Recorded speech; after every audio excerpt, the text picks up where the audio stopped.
The Ramones.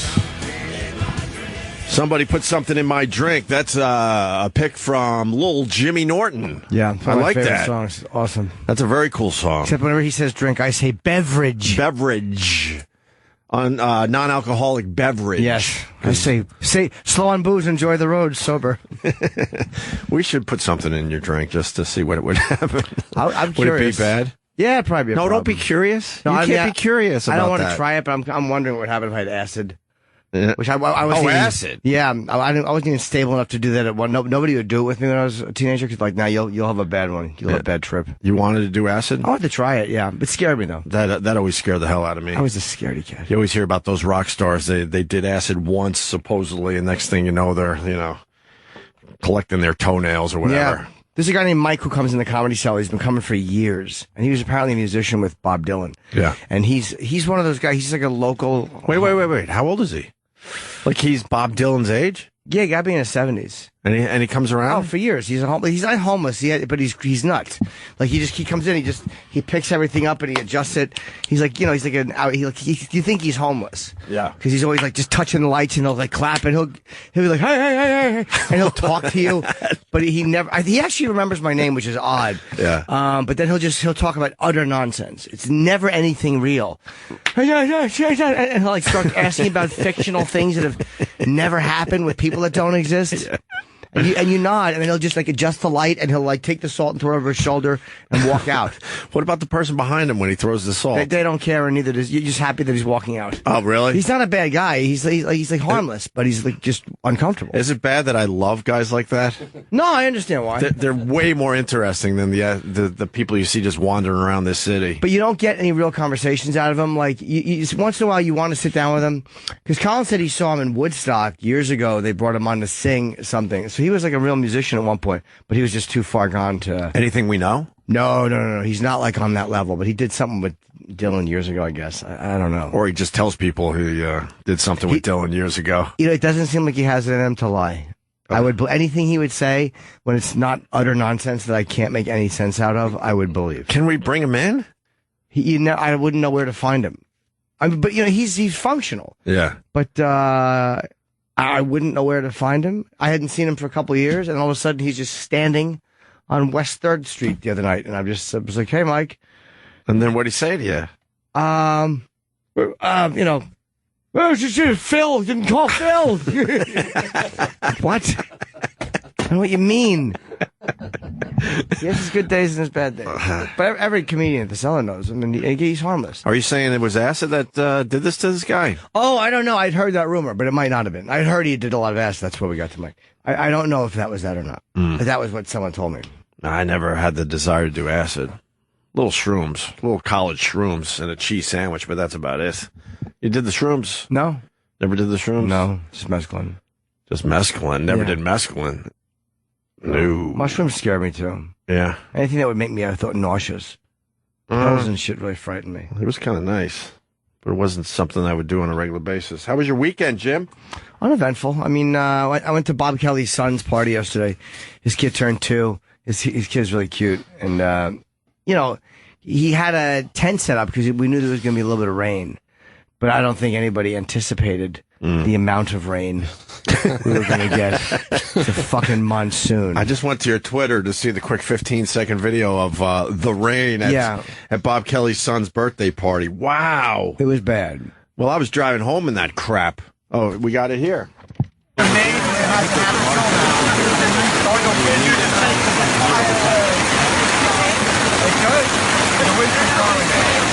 Bob's party is a bummer.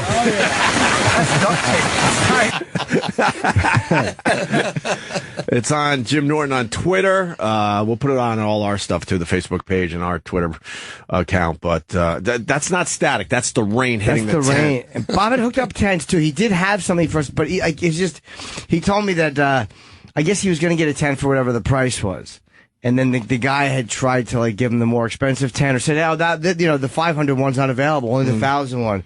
So Bob's like, "Yeah, I told the tent guy to go fuck himself." I said I would do it. Oh, really? Yeah. And they held up pretty well. That looks like you're in the Philippines or something, Yeah. the amount of rain coming down.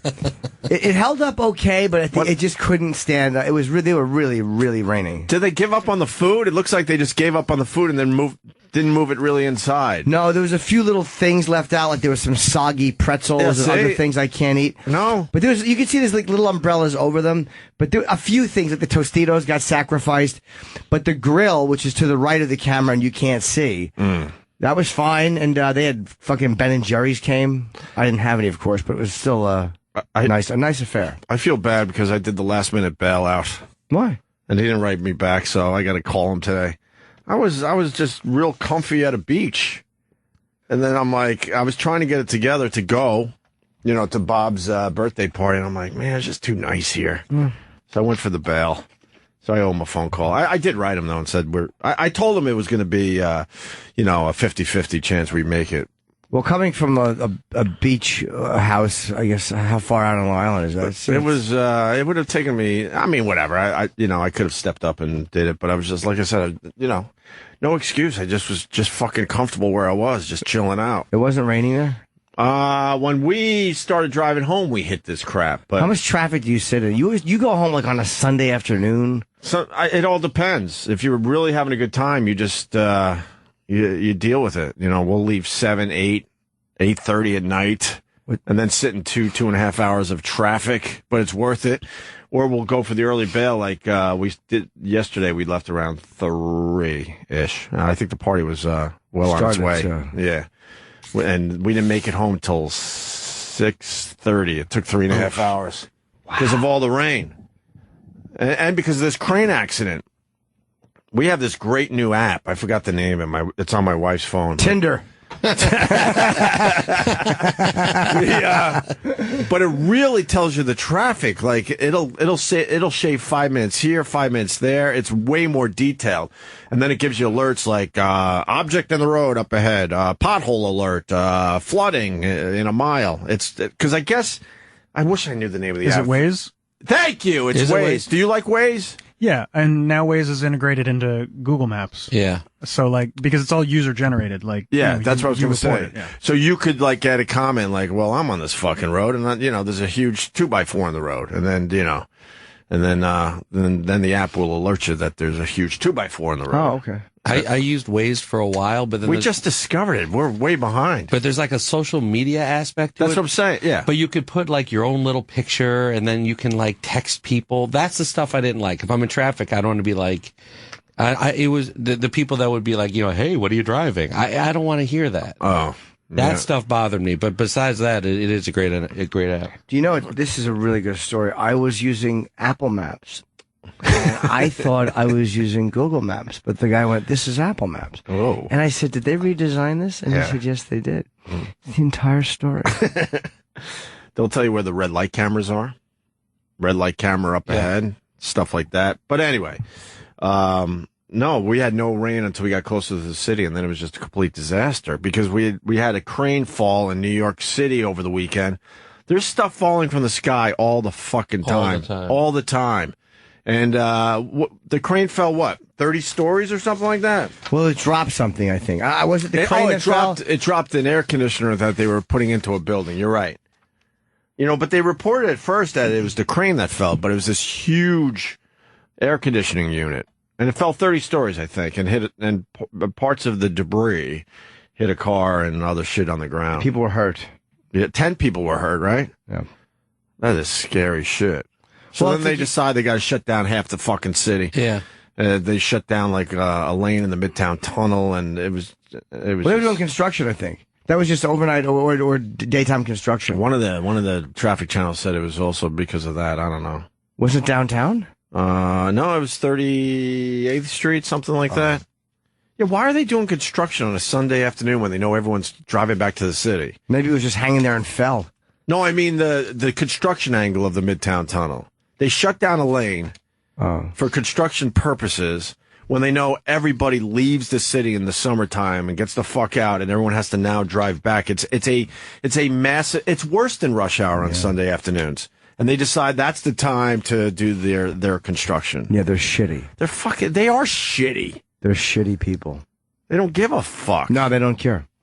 They just don't care. But the birthday party, besides the rain, was all right. It was awesome. Yeah, I mean, Bob's a good host. He does it up right. He's a lousy person, but he's a good host. He stays on the grill. Everybody's taken care of. He had good steak tips and burgers and sausage. Love a little sausage. Were you very happy that it was raining that hard? No, I was miserable. I don't. No, I mean, were you happy that it sort of kind of put a damper on things? No, only because I was there. If I wasn't there, I wouldn't have cared. But when you're in the middle of it, just stinks. Like you got to run like under the rain and cover your fucking plate with another plate. There's nothing worse than just, you know what I mean? Because you don't want your food get rained on. It's like, cocksucker. And then you can't sit anywhere because everything ends up getting wet no matter what. Everything got wet. A lot of guys showed up for it, though. I mean, a lot of, Keith was there, Colin, Ryan Hamilton, and Mike Vecchione, a whole bunch of people, Bailey J and her husband. It was fun. It would have been a lot more fun if it wasn't raining. Yeah. But as soon as it rains, do you think, all right, time to go? No, I stayed. Me and Lenny Marcus went up together. We stayed for a little while. Love Lenny Marcus. Yeah, me too. He's a good boy. We got to get him in here more. Yeah, and just as we're walking out, it's like you can't do anything without just being insulted. He's just yelling at him about his shorts and how stupid his legs look. It's like this is the life we live. You just can't walk. You can't do anything without being yelled at or insulted. Hanging out with you guys is exhausting. Yeah. When you get a bunch of you together, you can't even get a plate of food without people commenting. And they'll just pick you apart. You don't even want to get up from your seat because you're the next guy in the barrel. The worst is when you're sitting there eating and you hear raucous laughter come, and then you look and there's 11 people looking at you, and you're like, I guess they caught me on something. What was it? No, I didn't. I had nothing against it. I'm saying in general. There's always. Nick DiPaolo came. Did you pretty much skate though? They didn't beat you up too bad. I got hit with some things. I'm sure. I don't remember. You don't even remember anymore. It's exhausting. It's almost not worth going to these things. Oh, I love it because you can't sit and just relax and have a nice conversation with somebody. No, you just got to realize it's almost like they're gnats. Like you got to look at the comedians as gnats, and like where there's times where they're just buzzing around your head, and you just got to swat them away. Just keep swatting. Yeah, take your plate and flail at them a little bit, and they go away eventually. But yeah, you don't want to be on the receiving end too long, but sometimes it happens. Is that it on the crane? So the air conditioner fell. They said the crane, was in good shape. They don't know why this thing fell yet. No, they're doing a thorough investigation. A thorough investigation. A lot of shit falls from the fucking sky. Yeah. I always look up. Always. I'm expecting some suicide victim to fucking land at my feet. That happens a lot in this city. Yeah. And they're buried in the paper like page 17, 18, somewhere around there. Another, mostly guys, it seems like. They'll check into hotels, a lot in Midtown. They'll check into some, 2-star hotel. Why wouldn't you check into like a 5-star if you're going to kill yourself? Why make your last moments on Earth really depressing in a shitty hotel room? Because in a nice 5-star hotel, you might not want to do it. If you check into a Ritz-Carlton, it's going to be like, why would I kill myself now? How about at noon tomorrow when it's checkout time? Right. I might as well enjoy this bed without my fucking twatty wife or whoever it is you're avoiding. Right. There's a Twitter feed which is called something like NYC Scanner, and it happens a lot where it says like jump or down. It happens every couple of days, and it's from the bridges, it's from buildings. Well, they fished someone out of the Hudson River yesterday, and it's always because someone jumped off the GWB, and then it takes a few days to find them, and it's always down river. They found him around, I want to say Hell's Kitchen or something like that. They pulled another one out, and that's all jumpers. And they're gonna have to redo that bridge so people can't jump as easily. Have you ever crossed the George Washington Bridge on a bike or walked it? No, but I would like to. Oh my God, you get the feeling like why not just jump over the side? You get that weird feeling. The guardrail is barely above your waist. Well, probably around your chest high. That's it. So did you do it? Did you ride across? I've done it. Yeah. On the GW? I rode across once and realized this is really stupid because where I live, it's way too far of a bike ride. Because everyone's like, you ride up the Riverside Park to the GWB, which I usually do. But then there's a huge hill that gets you to the bridge, and that circle is really long and it takes forever. And then when you get on the bridge, and by the time you get to the other side, you got to turn around because in my case, you bike too much. Right. too many miles, so you got to turn it around. But people say when you get over the GWB, the biking over there is really good. But they probably don't want to change that because you're going to jump off something. So it might as well be a bridge into the water instead of in Midtown and falling on people. Right. So I think the bridges are great. They should have arrows pointing towards it. Like, here you go, you fucking bummed out idiot. Jump off this. Into the water. You're not wrong. That's a great point. That is a great point. Because when they fall in Manhattan, they're always scaring the shit out of people or taking out like an innocent person down below. Yeah. Back when we were at NEW, the guy that looked like pizza on the sidewalk. Do you remember that one? Right? It was near the old Harley Davidson Cafe, which I think they closed down. I believe, right? I think so. But someone jumped right around there, and we ran out at the time, or some of the guys working for us, and took pictures and shit. Ooh. I think that was the one where it hit a lady's arm. Ooh. Guy hit a lady's arm on the way down, and she pretty much was never the same. And then the guy just splatted at her feet. It was a mess. Those pictures, I think you could actually find online somewhere if you really want to. Every 3.5 days, someone attempts suicide off the George Washington Bridge. So that's 2 a week. Yeah. Any type of bridge is probably a big draw to fucking jump off of. Well, the bridge. We remember that fine documentary about the Golden Gate Bridge. That is, wasn't that the number one place in America? I think so, yeah. Mm-hmm. Now, if you're driving across the bridge and you saw someone standing there, would you stop? No. You would just be like, all right. No, because they might take you with them. They're going to pull you with them. Unless you. Why take that chance? I might try to talk someone off. I know. You know what? I would stop, but I wouldn't get close. I think you have to stop. But what would you say? I mean, would you be like, hey, man, it's not worth it. Yeah, exactly. Seems like that's what every cop says. Hey, man, it's not worth it. Right. I would get involved. I'm get involved guy.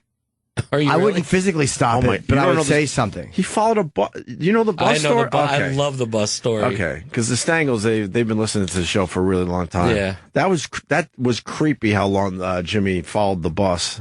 It looked like someone might have stole a city bus. Right, and because the alarm light was on in the back. Yes. That I was care. genius. Yeah, you do care. I was on the train the other night going home, and the subway. It's just where I live, and I'm on the subway. Why are you doing subways lately? So much easier. I might get rid of my car. I'm debating it. Why? I don't need it. You need it to go to Bob Kelly's. Maybe there's take those a ride out times. to see me, or There's those moments, yeah, but you could always rent a car or a zip car or whatever. right. But I was on the subway and I'm coming home from the cellar, and there's a guy with his girlfriend standing there. He's like an Italian or Puerto Rican guy, and he's yelling at this older black guy. Not that old. The guy was probably in his early 50s, but in okay shape. Like he wasn't like a terrible old bum. And the guy's like, yeah, you want to get smacked up? But something had happened between them where the younger guy standing up was yelling at the young guy, like, you're going to get fucked up. Shut up. Just shut up. And part of me was, I always in moments like that, I'll try to like, all right, man, forget it. Move up. What are you doing? That's not worth it. Stop. Like you try to tap the guy who's going to beat the other guy up. You try to tap into his selfishness of not wanting to go to jail. Like, what do you want to go to jail? Just go down the other. And he wanted just walking away anyway. But I realized at that moment, like, I'm this close to just getting involved and saying something. Where you could get your teeth knocked out. No. But usually you won't that because you're not jumping into. It's like in those things normally you won't if you're doing it. I'm not getting confrontational with him. So you're appealing to the guy's selfish desire to not want to get arrested. Yeah. And most people don't want to fucking fight anyway. Most people want to just, especially your chick, most people just want to walk away and just go. Yeah. That's what he did. The guy went and just stood there under the car. Right. But I mean, I've done that before where it's not like you're confronting the guy, but you're going, come on, all right, let's forget it. It's done. What do you do when and it happens a few times a year, where the old lady falls on the street? Yeah. I hesitate a little bit. And then, and then someone else runs to help her out. I'm like, okay, I'm good now. Right. But I'm there. But I definitely am not the guy that immediately goes to her aid. But I'm in the area. I'm hovering, hoping that maybe someone else will beat me to the situation. Yeah, I don't think I've ever seen that, but I mean... You've never seen? Oh, I see it. I used to see it all the time when I lived in the city. You definitely see it a few times a year. You don't walk around as much as me. That's why, Jimmy.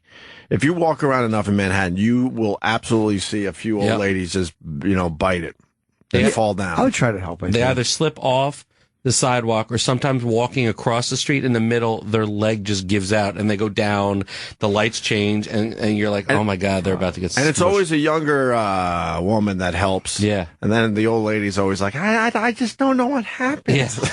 That's exactly what they say. I don't know what happened. Yeah, I have seen that. Yeah, I've seen that. It's so sad. It is sad. But I've never seen them laying there. I've always seen them fall and then get right back up. I've never seen anybody who actually needed help. Oh, no. They just kind of like get up. It's embarrassing. I always feel very embarrassed for them. Because my grandmother slipped and fell in a parking lot when she was old. It's like, oh, it just sucks. Oh, we all She banged her fucking head now.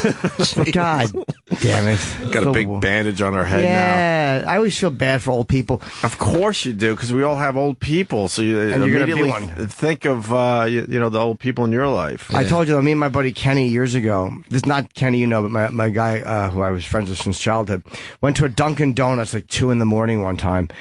And we walk in and we see the paramedics leaving and we see this old guy sitting there and he had a bandage on his head. And when we looked down and we saw the bottom of the window had a big crack in it. And we realized he had fallen off a seat and cracked his head.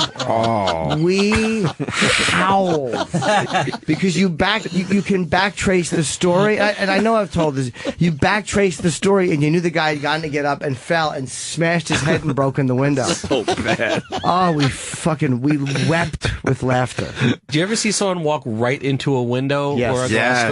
door? That's also pretty funny. Yes. That usually happens at a party. Yeah. When everyone's outside and they happen to close the sliding door Yeah. or whatever, and someone goes smashing into it. Have you guys? Have you been on a? or goes right through the screen? It goes to the. You've been on a subway when somebody gets sick on your car? No. Yeah, that's bad because really you have the most selfish response. The first reaction is like, ah, fuck, I'm going to be late now, because they stop and they make the announcement that, there's a sick passenger and they're stopping at the next train get station. medical help? Yeah, and then you're screwed. There was one about a year ago. I think we were on our way in here, and there was a woman who was next to me and she threw up right on the floor, and it was at a station and the doors were open, and my first thought was run, because you're stuck there and everybody's going to be looking for a cab. Yeah. So I just ran the fuck out. It looked like I did something. Like you were the reason she puked. Yeah. She gagged on your cock. There you go.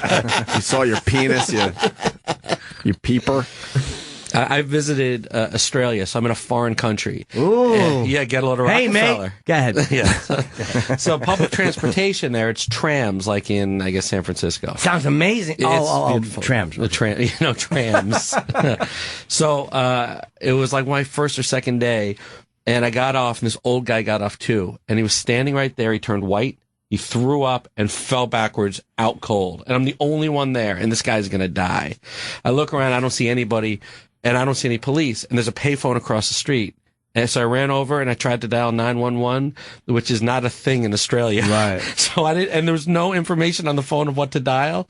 So I'm like, well, I tried and I left. I have no idea what happened to the Oh guy. my God. I couldn't find, I looked for a police officer. Where were you? In Melbourne, Australia. No, but where outside of what? The airport? No, it was in the middle of the city. Right in the middle of the city. So I was like running around looking for a police officer. It was in the morning. The guy got off, collapsed. There was no one else at this tram stop. And I was like, sir, are you okay? He was just white. And I couldn't find, it could have been 912 for all I know, because it was not listed on the How stupid about phone. operator? I tried that too. I was trying to hit 0, but it's just whatever it is, it's different, and it wasn't posted on the phone. why would it be different? I have no idea. It should be 911 everywhere in the world. Or whatever. Let's Right. just decide what it is for Right. the whole world. That's right. It should help It everybody. doesn't have to be 911. That makes us look pompous. That does make us. What look year was pompous. this? 89. Oh, okay. He's dead anyway, probably. Yeah, he's way dead now. Justin has a new look this morning, Jimmy. I didn't notice it. Yeah, well, why don't you do the big... don't say what it is. Just do the big reveal for Jim Norton Right and now? see what his reaction is. Yeah. Okay. But there's a story. No, You want the reveal first? Yes. He's taking his headphones off. Oh. It's like Gervais when you walked into the office. Hey, you remember that? Hey, that's Annette. What's your jacket? Sergio Giorgini.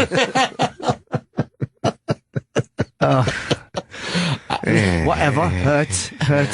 I have 2 daughters, and occasionally, and they're young, if Daddy wants to lie down and rest, they'll be like, "Oh, can we paint your toenails or do whatever?" They didn't do it, but I'm like, whatever. That means Daddy can watch TV for an hour while they do it. Look, if it meant that I could get an hour of peace and quiet, they could fucking paint my toenails. That's right. I'm going on record and saying that right the fuck now. I don't give a fuck if they pick pink. That's right. Give me an hour and a half to myself. Yep, exactly. So on Friday night, my wife was out. I was with the kids. I just wanted to do nothing, and they noticed I still had earring holes from the Go-Go 80s. I had 2 in my left ear because that's how cool I was, and they wanted to see if it would still fit. And they put one in, and it did. It still fit. And they put the other one in, and it was half closed up, and they just pushed through, and I just start spouting blood. Like I thought. Did it hurt? It didn't hurt at all, but they freaked out because it was literally like 2 full towels worth of blood. It was like what? It was like Goodfellas, where it's like we wasted 8 fucking aprons on that guy. It just kept dripping and dripping and dripping. And these things are now these rings. I have 2 earrings in the left ear, and they're closed up. And I called my dad, who's a doctor. He's like, just leave it for a little. Once it stopped bleeding, he's like, just leave it for a little bit. And then, because you don't want to just start. It was so much blood gushing up. And now I'm a 45-year-old man with 2 earrings. Oh my God! You look like you're having a fucking breakdown. It's like a midlife crisis. It does look exactly like that. You look like one of those queers. I do. When I got it in the 80s, I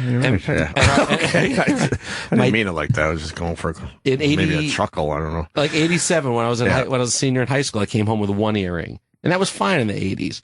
And my dad just looked at me. We all went multiple because it wasn't good enough just to have the one when everyone else was doing the one. So you're like, oh, really? Well, I have 2 now. Right, I have 2 now. I made it up to 3 before I bailed. In one ear or on the left? The left side has 3. I had 2 in left, 1 in the right. But I never wore all 3 really. Maybe just for a short period of time. Well, I'm wearing never got 2 pierced. now. Look, my father didn't have an earring. I didn't have an earring. That's how it went in the Norton household. But you just wanted to wear earrings because you could have taken them out. I'm telling you, it bled. Eric, he could have taken the earrings out. Nothing to do with it. I wish it was a Prince Albert. This would be so much of a better story. We could try, but it keeps the kids like happy, like Sure. Yeah, sure. The emergency number in Australia is 000. All right, that makes sense. 000. 000. But why do you need 000? Wouldn't the 10? Who has the just 0? Yeah, exactly. Or 2 zeros. Why 3? Someone has just the 0, and they had to go. Well, fuck. We'll be 000 then, because that would take more time. Why would you do that? I don't know. They're stupid. And I was really panicking because this guy was about to die. I'm a kid, basically. I'm a young. Would you have done mouth to mouth? No. Why? He vomited like white vomit. Like whatever came out of him was like, it was part of his soul, and it was whatever was left of his gut. It was bad. He probably was an old man. He had probably had some clam chowder that morning, or that was his milk. He probably had some milk and cereal, and he sicked it up like an old dog. Probably just sicked it up on himself. I had a little Vegemite sandwich. Yeah, a little Vegemite. Little Vegemite. And he had a little sports jacket on, so wherever he was going, he wanted to look his best. Sure, he did his little. Yeah, he got all gussied up, and then he sicked up his breakfast like an old dog. And went right down. Like Candy's old dog from Of Mice and Men. He just sicked up his breakfast and had to be shot out back. I felt terrible. You should have done the mouth to mouth. No way. It was so disgusting. And I tried. I tried to call. I looked for a cop. After half an hour, I'm like, well, I've done my part, and I left. But you should have like cleared his mouth. Maybe he was choking. Dude, you would not have gotten anywhere near this. He was liquefying. It was bad. The worst was outside our gym. It's probably a couple of years ago. A guy was in full cardiac arrest. Oh. And to this day, I always wondered if he made it. It didn't look like he was going to make it, this guy. And really? And it was so sad because his wife was right there, and it was obvious they were just enjoying New York. They didn't really look like they were even, locals. And you want to make everyone quiet. That's the scene. Yeah. No one was talking. Everyone was kind of hovering around like, oh my God. And I think everyone hung around because they just wanted to see that he was going to be okay. Or to watch a guy die. Because there's the weird fascination. I don't know how many New Yorkers actually were watching, because they're going to see a guy die. I think they were all like pulling for the guy. You're always rooting for someone to be okay in those moments. Yeah. I've watched all those horrible videos, but I'm always like, fuck, man, I hope the guy's okay. It was quiet, man. No one was talking. And then they were still pumping and doing everything as they're rushing him into the ambulance. But he was on the ground for way too long. There was a time. I asked, too, a couple years ago, and none of the NYPD guys helped me out on this one. Eric and I, we lived together on the Upper East Side when we just first moved in the city, before we started working at Letterman. And there was, I was standing right outside our apartment. There was a pregnant woman who cut traffic. She didn't cross at the crosswalk. Bitch! Yeah. She cut right through traffic and got nailed by an oncoming car. You saw this? Yep, saw the whole thing. So the police came, everybody came, her husband came running down from the building. Everybody was yelling that the driver did this, And I went up to the police officer and I was like, I pulled him aside. I said, she didn't cross at the crosswalk like they're saying. She crossed in the middle, popped out. Just, you know how you can go out in between cars and then another car just might not see you. So I said, you should just know that. And he's like, okay, that's good to know. And then and I thought all that was confidential. So then the husband started calling everybody that was nice enough to give supporting testimony for the pregnant wife. So he called me that night. He's like, oh, that was so nice of you to do this. I'm so-and-so's husband. And I'm just trying to figure out who the guy is that called saying that she didn't cross at the crosswalk. But I just wanted to thank you. Oh, wait a minute. You're the guy that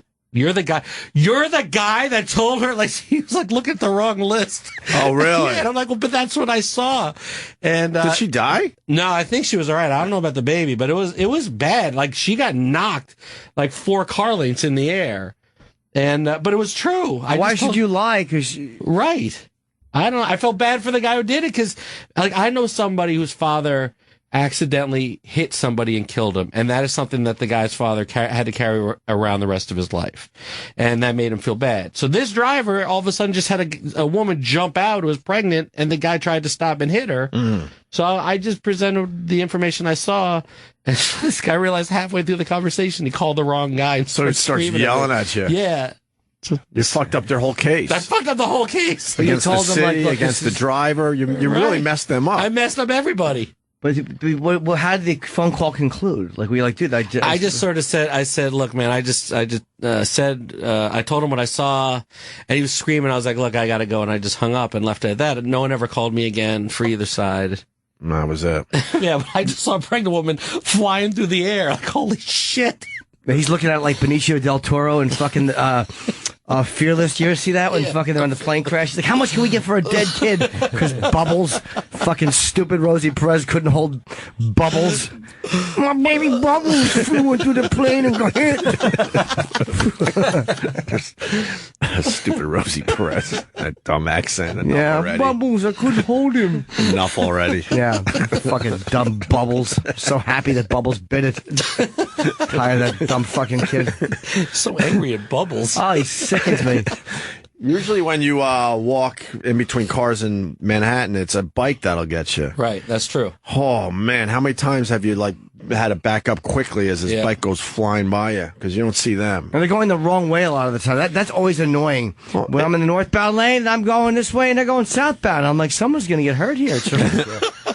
It's not annoying when your food arrives a little quicker, though. Yeah. Is it now? It's wonderful. It is wonderful. I used to walk home from work just from Late Show. The Late Show is Midtown. I lived on the Upper East. I used to walk home when you guys were doing afternoons at NEW so I could listen to more of the show. A few times in summer, I brought my bike, and after 2 trips, I was like, I'm never doing it. It's just too crazy. I really thought I was going to die. I hate it. I went flying over a cab's door once. Really? They opened it up right in front of me. And what'd you do? Were you pissed? Actually, or were you like... I didn't fly. I was screaming at everyone. And then the old guy that came out, then I felt bad and I had to apologize to him when I realized I was okay, because it was my fucking fault in the end. But when you ride a bike in Manhattan, you're guaranteed that someone, especially on the side streets, is going to open a door. Right. And you got to kind of bike close to the cars because this car's coming down these roads. And it's the scariest fucking thing because you never know when it's going to happen. But I say once a year, you're dealing with something like that. Yeah. Most times you go around, you're able to get around or stop in time, but sometimes, man, fuck, I went flying. I didn't fly over the cab door. That's an exaggeration, but the door opened up and I jammed on my brakes real hard and went flying over the handlebars and landed at the feet of the guys he's coming out of the cab, and then I fucking started screaming. But then in the end, I knew it was my fault. But I had all this adrenaline. I didn't know what the fuck happened to me at first. I was banged up pretty good. John Picard just broke his leg. Yeah. In a bike accident. Did he just fall off the bike? I don't, what? I saw that story yesterday and I didn't feel like reading it. I don't know why I didn't feel like getting the details on this. Yes, Travis. He hit a curb. He hit a curb? He hit a curb. Where was he? Was he in Kennebunkport? No, he's in France. Oh. Biking. Biking in France and he hit a curb. And he bikes everywhere. Does he? Yeah, he's a big biker. I know that much. Yeah. But why did he hit the curb? It must hurt a lot to fall off the bike and break your leg. Break your leg. You know how hard you have to fall to break your leg? Well, Although he's no, really old, not really, because if you fall sideways, then that bar is right there to break your leg. It still hurts, though. Because your legs are all kind of get tangled up in the metal of the bike. I think it's very easy to break your leg. He looks really stupid with his helmet. He looks like a goofball. no one doesn't. Reporting for duty. Oh, douche moment. Reporting for duty. Just like JFK, in the White House, they'd asked him to put some dinner. They'd given him a cowboy hat, and they wanted him to put it on. And he was always afraid of being photographed and looking stupid, and he wouldn't. And he handled it gracefully. How did he handle it? He's like, well, if this happens, then I'll put it on. If I get elected again, I forget what he said, I don't remember. Yeah. But he did gracefully not put it on. It was a dumb gift. Well, but you look at Dukakis with his stupid helmet. That ruined him. There's a picture online of George W. putting on the cowboy hat. I don't think that's bad for him. But he knew he looked good in it. Right. He knew ahead of time that he looks good in the cowboy hat, because look at him. He's like, yeah, no problem. I'll put this on. And he looks like a rock star. Look at that picture. Yeah. He does look like a rock star. I don't look good in cowboy hats. No. I don't. I don't either. Not even close.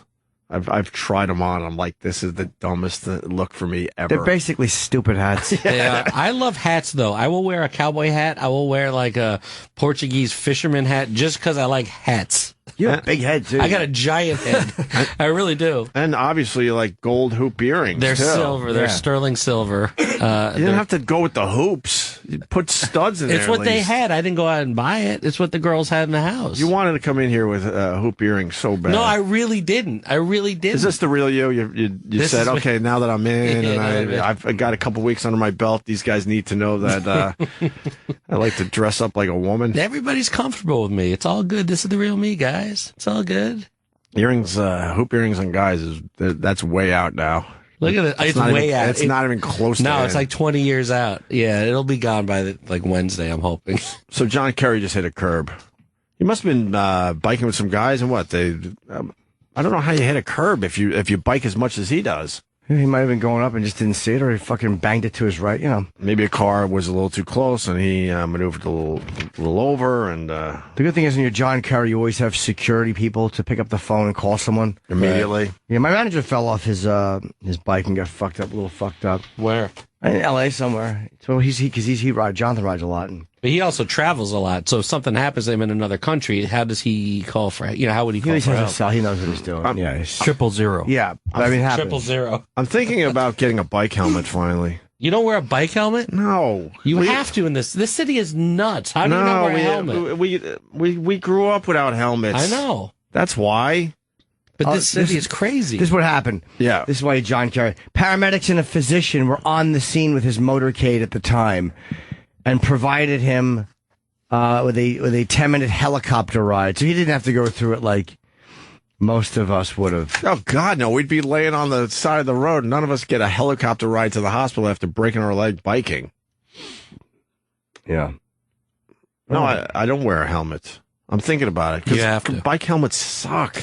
They're uncomfortable. My dad was riding upstate, just riding for like 2 miles, and he took a huge spill, and the helmet cracked open. Yeah. And he was out cold, so they rushed him to the hospital. And it turns out he was fine, but then they have a deal there. If you get in a bike accident and you're wearing a helmet, they give you a free one. That's a pretty good deal. Wow. They gave him a free helmet. I'll look at some bike helmets today. What the hell? Because I got a brand new bike for my birthday. Nice. That I got to go pick up. When was your birthday? About a week ago. Oh, happy birthday. Did I say happy birthday already? I don't remember it. No, you probably didn't. I probably didn't know it. I'll say happy birthday to you this year. Everyone knows what mine is. It's today. It's Happy birthday, Thank you Jimmy. very much, Justin. And then I never know on the when actual people- day, then I don't believe you when you say it's your birthday. It confuses everyone. Yeah, I never know. Wait, it's coming man. up soon, isn't it? July. Yeah. I know my dad's because he's 10 days after me, but my mom's, I think my sister's in April. Like, I'm You don't know your mom's birthday? May? No, it must day. No. Come I don't- on. I don't know dates like that. I'm terrible with dates. I'm fucking horrible with anniversaries and with dates and all that stuff. But your mom's birthday? I love my mother very much. I don't remember you know what when month? she fell out of her mom's vagina. No, I don't. You don't know the month she was born in? It might have been May or June. I don't know. I got a 1 in 12 shot. You say she fell out? Yeah, she fell out of your Exactly. mother's vagina. But I'm saying, like, you know what I mean? I don't know the exact date. But if she fell, that sort of implies she tripped. She tumbled out. Yeah, Whoops. she came spilling Uh-oh. out. I don't. You got to know your mom's birthday. Yeah, you do have to know your mom's I understand not knowing a lot of people's birthdays. My sister tells me once in a while. I did call her this year. My sister Tracy will remind me. What day do you think your mom's birthday is? If you had to guess. Oh, I don't know. No idea. You find that strange, right? It is. Okay.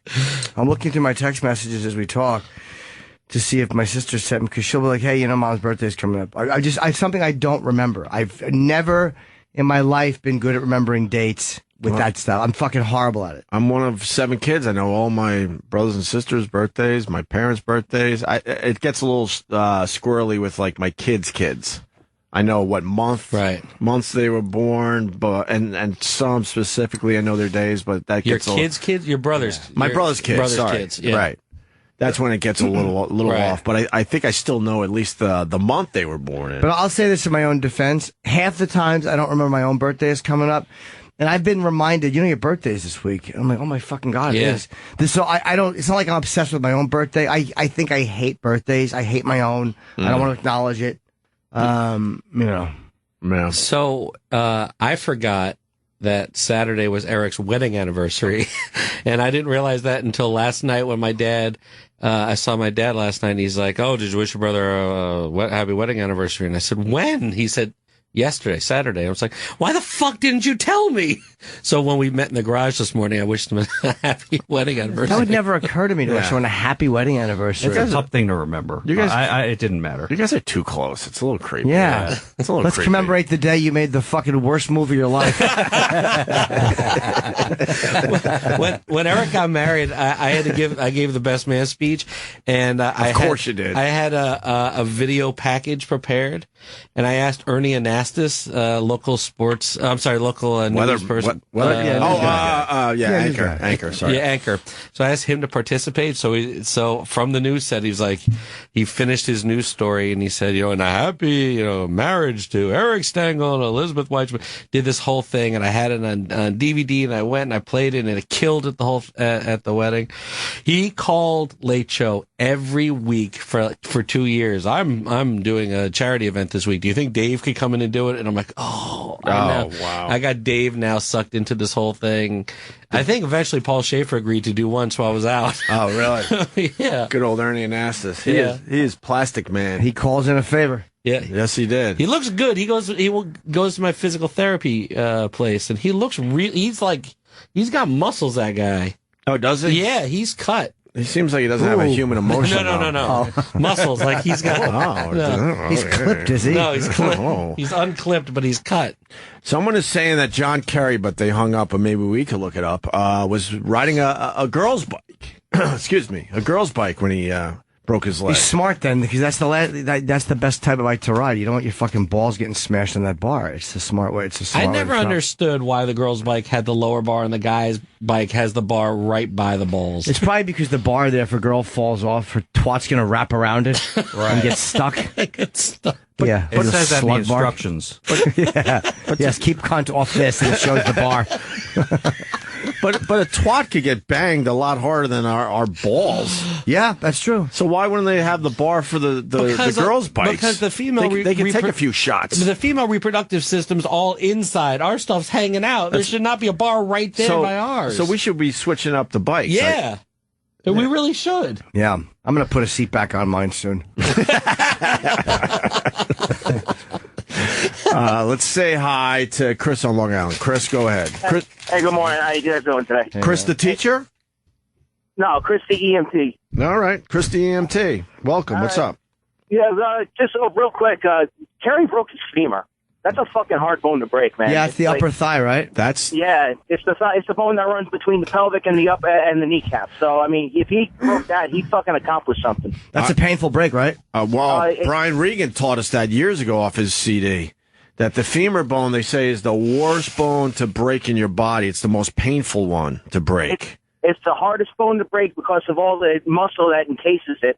And it's most painful because with the jagged edges, it's sticking into the fucking muscle on the inside. Wow. And he's in Geneva, so they're gonna try to finish up his trip via video monitor. Like he's gonna do some of these meetings, but he's gonna be on fucking pain medication. Yeah. So hopefully he's making some really awful decisions and just talking shit. I ran out of steam on that thought. But I mean, it is true. I just didn't have a funny thing I basically stated a boring fact, hoping an amusing thought would make an appearance. I was sadly mistaken. Where is it? But I mean, like, there's nothing good about breaking that fucking bone because, like, when we actually have to, stabilize it and everything like that, we actually have to yank the bone apart. Yeah. So to get it up from digging out of the muscle. Can they medicate you first? Well, when we're pulling up in an ambulance, no. Oh, wow. We use a traction splint to do that. You guys don't have some shit in the ambulance where this guy just broke his femur and he's in hell that you could just poke him with something quickly to make some of this shit go away? I always thought about that. If the person's in like mass amounts of pain and it's really impeding on patient care, we can have medics come in and medicate them. Yeah. But, John Kerry had that. He had a 10-minute helicopter ride, so you know that he was probably fucked up by the time he got to the hospital. Oh, dude, he had a fucking doctor. He has a doctor and a paramedic that travels with him, and fuck him anyway because he wears bicycle shorts with spandex all day. Fuck him. Whatever. I get what's the Jurassic World. Yay! Oh, it's DQ though. It's the DQ Collins angle. brother. Hey, I got nothing. I'll talk to you later. All right. No, you had a lot there. I didn't know he broke his femur. You added to the story at hand. Thank Poor you. Joe Biden's son, man, 46 with a fucking brain Biden. tumor or whatever. Fuck, man. They said he was a rock star too. And everything about he was Biden, on his way. Everything about Biden's family. I mean, he lost his whole family in that car accident. That's right. And this guy survived that accident, lived through all that, and died now. Wait, was he the only one that survived it?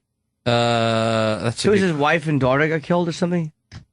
Yeah, he had a rough fucking go of it. Yeah, man. he really did. He was in that documentary on The Man Who Made It Snow. Biden was interviewing Max Mermelstein. Oh, no kidding. That was he. Well, he was. I mean, it was in the video. It's like there's like Secret Service guys or state troopers, wherever they are, standing on the outside. It looks like a partition that you would change behind, and the camera is behind it. So all you see is this green partition. You cannot see Max Mermelstein. You can see the two guys guarding it, and beyond that are all the senators and congressmen quizzing him about what he did to get coke into the country. And he had hooked up Barry Seal. Had hooked up these cameras in his fucking his plane to film. What was it? What government was it? Noriega's government, I think it was. The ones that were or whatever it was, Nicaraguan government, right? Were helping get coke on. So that there was all these footage, and Reagan talked about it. But anyway, Biden was one of the guys in that asking Max Mermelstein questions. I had no idea. Yeah. Where he recalled the 1972 car accident that killed his wife, Nelia. That was recently. He just gave that in the speech. He improv that in the speech. About it and 1-year-old daughter Naomi, and left his two sons, both 3 at the time, and Hunter 2 hospitalized. Wow, that is tragedy right there. What happened? They were just driving. They get hit, or did they hit something? I don't know. 1972 car accident. He doesn't go into details in this article. So, but Beau Biden dead at the age of 46, leaves 2 young kids behind. He had a lot of potential. A lot, they said. It was a brain tumor, right? Yeah. Yep. He had like a fucking lesion on the brain or something. He had a mini stroke at one point. but they just can't get in there and fucking, inoperable brain shit. Because, they don't know what everything in the brain does. So I think they're afraid of slicing. When Edward Kennedy got his tumor worked on, he had to be awake for it. He was wide awake when they operated on his brain. And cause I think you have no pain sensors in your brain, so they just got to numb you while they drill through your stupid head. And then once they do the brain, they don't have to numb it. And then you go, all right, Senator, talk. And they're poking shit, so they know they don't cut, the wrong thing. Yeah. Oh. And you don't just, you're not in the middle of it, you're like, Oh my God, can you imagine? Yeah, but you're fucked up on pain medication, but I think there's no pain sensors in your brain. A few weeks after the election in 1972, Biden's wife and 1-year-old daughter, Naomi, were killed in an automobile accident while Christmas shopping. There's no God. No. There's no God, boys. In Delaware. Keep going. Nelia Biden's station wagon, okay, that's the wife, was hit by a tractor trailer as she pulled out from an intersection. The truck driver was cleared of any wrongdoing. Wow. So she pulled out at the wrong time. She pulled it out, yeah. God. Was he in office at that point, Biden? He was. He just had some kind of election, 1972 Yeah, I think he was a U.S. Senate senator. election. Yeah, senator. Okay. Yeah, Delaware senator. This guy's going to explain girls' bikes to us. Let's go, Andrew, Atlanta. Go ahead, buddy.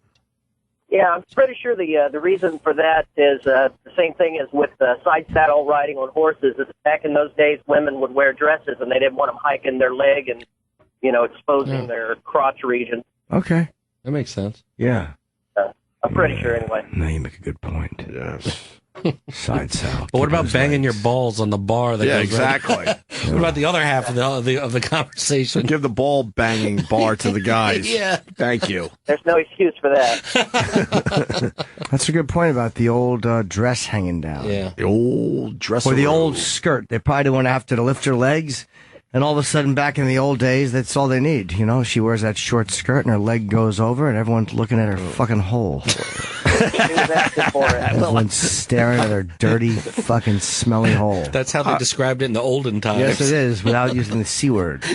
Obviously, the guy that invented the girls' bike didn't like women. No. Did not like the women.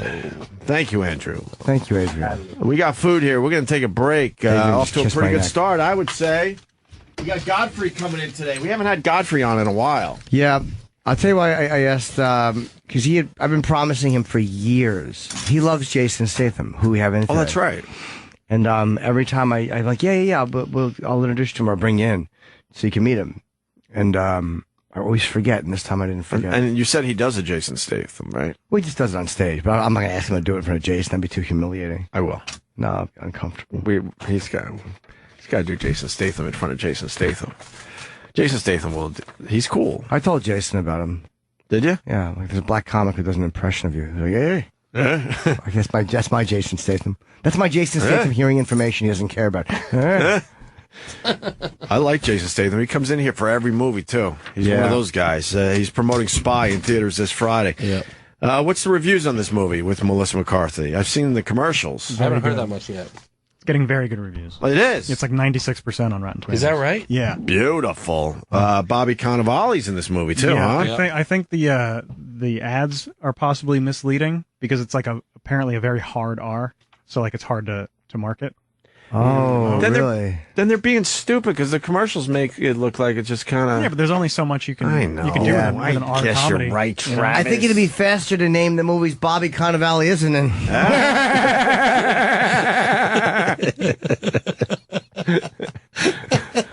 Let's get Bobby in here to promote Spy. Yeah. He was a good time. He was in about a month ago. So we got Jason Statham at 9:30. We got Godfrey coming in about a half hour. And other things to do, certainly. So you stay there. Yeah, that's right. Start me up, baby. Good morning. Hope you're enjoying your Monday. I'm just looking at this thing. Woman claims UFC baseball player shared video of her having sex with a player. They made a secret video. Oh, man, you guys can't do that without her consent. No. Don't do that. And they distributed the video to the general public, including other members of the team. Wow. Yeah, they're in trouble. You just can't do that. Why would they do that? Are What dopes? they explaining why they did that? If they did, I don't know. The trio distributed it to the general public, other members of the baseball team. The woman says she found out about the video in December 2013 when one of her sorority sisters said she had some terrible news to tell her. That's terrible. I'm sorry. And recounted to the plaintiff that a member of the baseball team told her about the video and its wide distribution. The woman says she sought counseling that night and postponed her final exams because she was unable to focus. She was taunted and harassed on campus the next semester by other students who saw the video, and she withdrew from several classes and postponed exams because of her distress, according to her.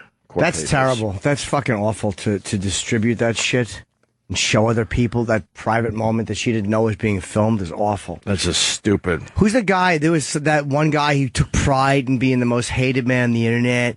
This fucking scumbag. I don't know what you're talking about. Revenge porn guy who just got a long prison sentence. Okay, yeah, I do know that story. What was his name? He got a long fucking prison sentence. Yeah. What a fucking piece of shit this guy was. Is it Kevin Bullard? Did we talk about him already? I'm sorry if we did. I apologize. No, I don't think we did. He got 18 years in jail. A man in San Diego who ran a so-called revenge porn site that charged hundreds of dollars to remove anonymously posted nude photos has been sentenced to 18 years in prison after his conviction on 21 counts of identity theft and 6 counts of extortion. Well, what somebody was doing was going in and stealing. They don't know if he was the hacker. I think there was another hacker who was working with doing it and would hack email accounts and get these photos, and he put them up, and this fucking piece of shit, he fucked with the wrong girl, and she asked him to take it down, and he wouldn't take it down, then her mother got involved, and this fucking dummy, I think after the father threatened to sue, and then the kid's lawyer said, take it down, dummy. So he did, but it was too late. Then the mother just went after him. Well, fuck this guy. Fuck him is right. This is how it worked. NPR's John Burnett got the report. The way it worked, angry lovers could post intimate photos of people as well as gossip about them without their consent on this dumb website. It quickly became popular. In a 10-month period, more than 10,000 racy photos were posted, mostly of women.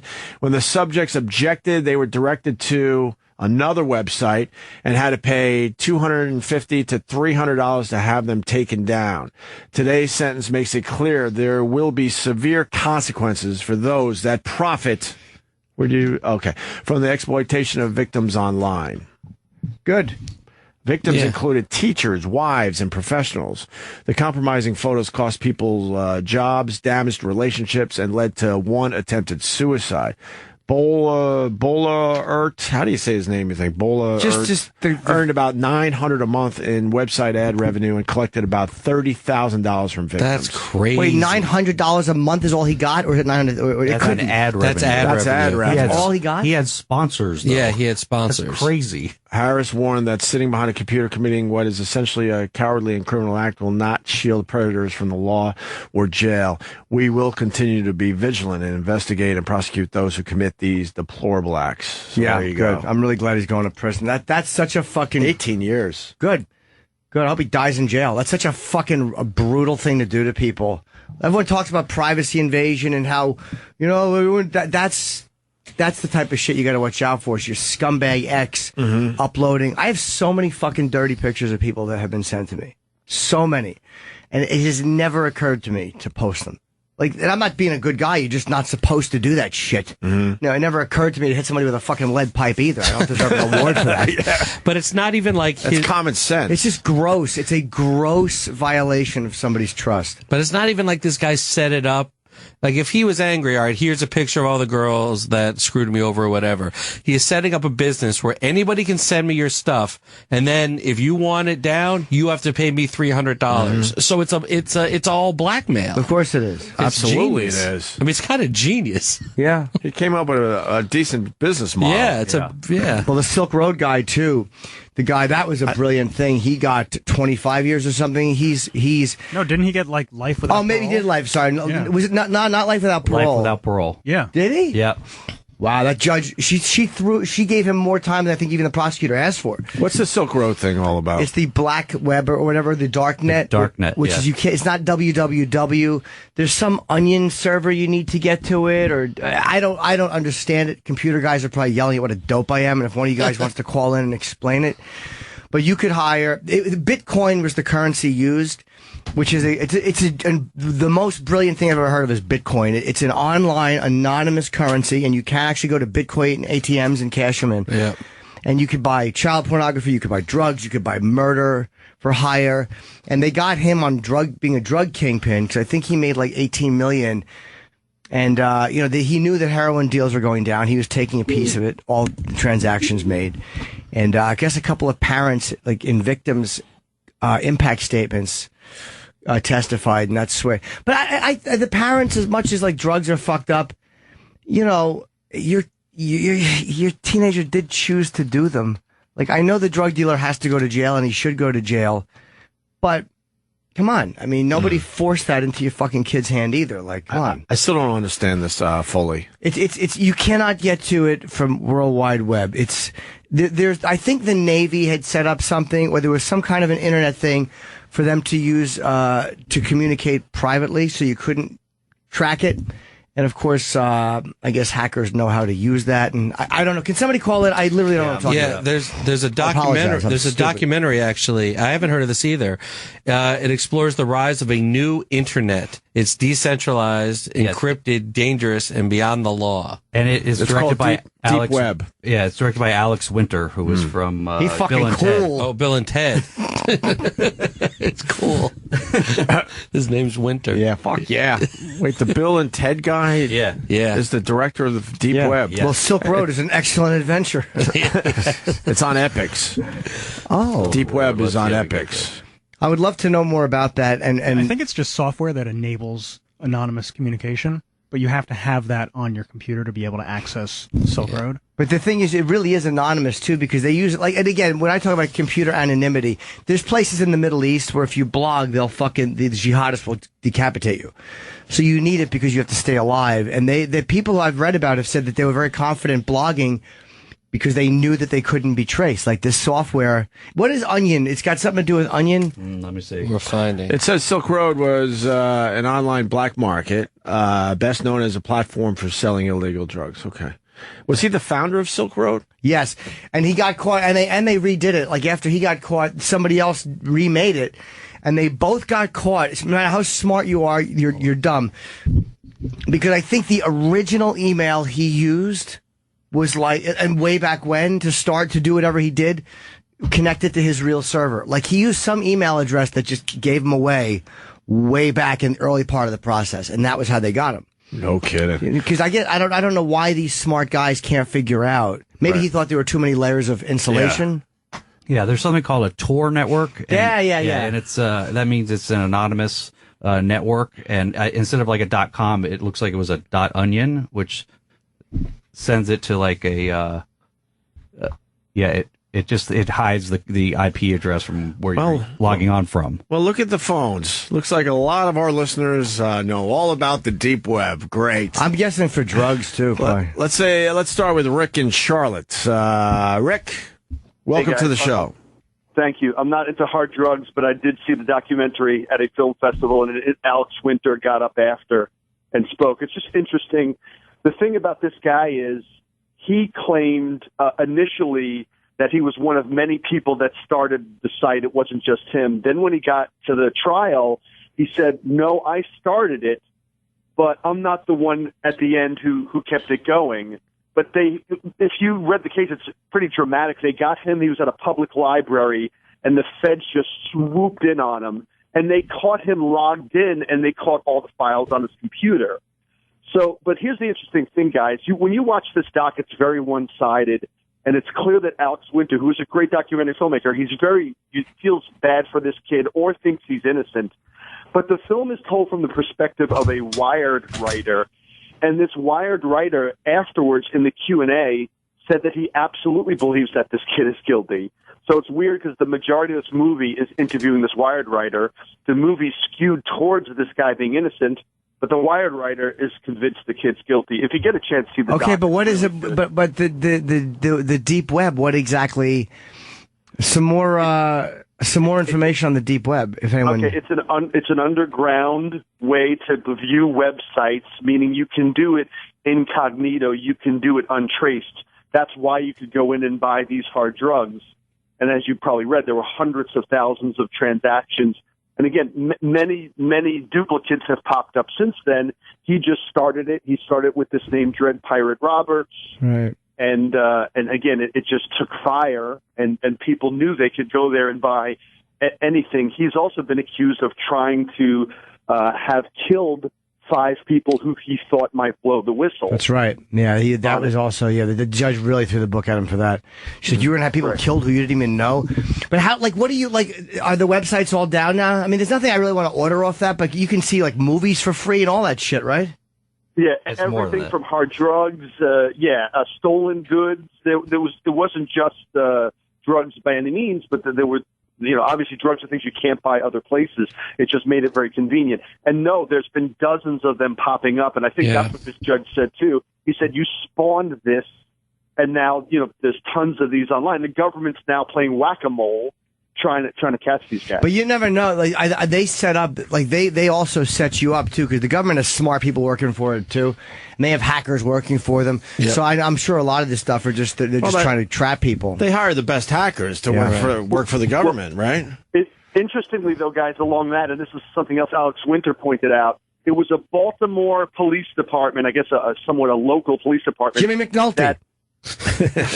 Right. Who caught him supposedly, quote unquote, trying to kill 5 guys. Well, 2 of the Boston police guys or policemen who were heading that investigation were caught taking tens of thousands of Bitcoin dollars.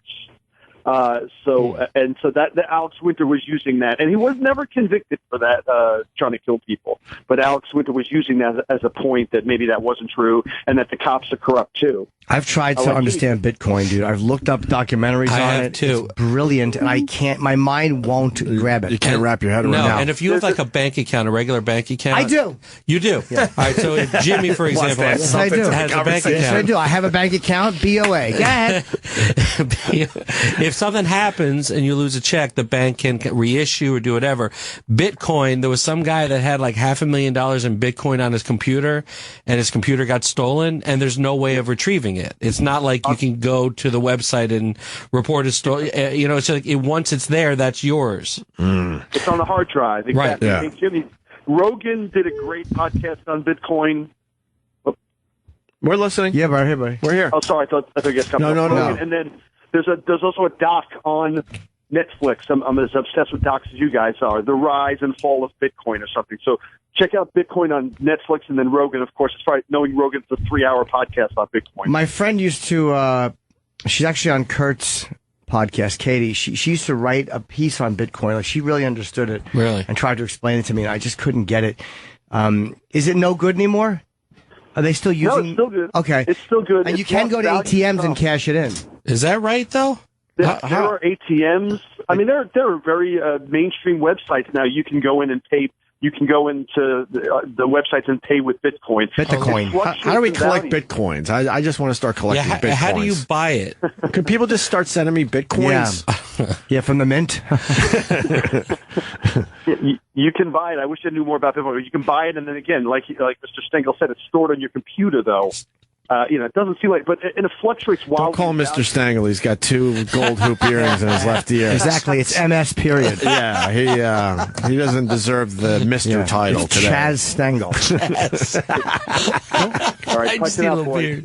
Don't people also mine data for Bitcoin? Yes, they Yes, do. they do. And you can get paid in Bitcoin, but your computer can be, it's constant calculations, I guess. Mm-hmm. But they said it's really hard to make money doing that. Yeah, but isn't it also super easy for hackers to just go into these Bitcoin banks and just wipe them out? I think it is. I've been told that when I was doing something on my website, not that I sell enough merchandise to really require any Bitcoin, but someone told me that they can hack in and take your stuff. You got to watch it. You don't think you have the careful. Bitcoin market cornered?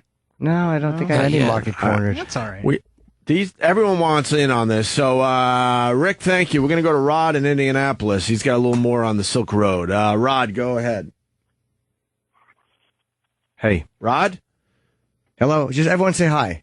Indianapolis. You're there. He says reason he's going to jail is because he tried to hire a hitman.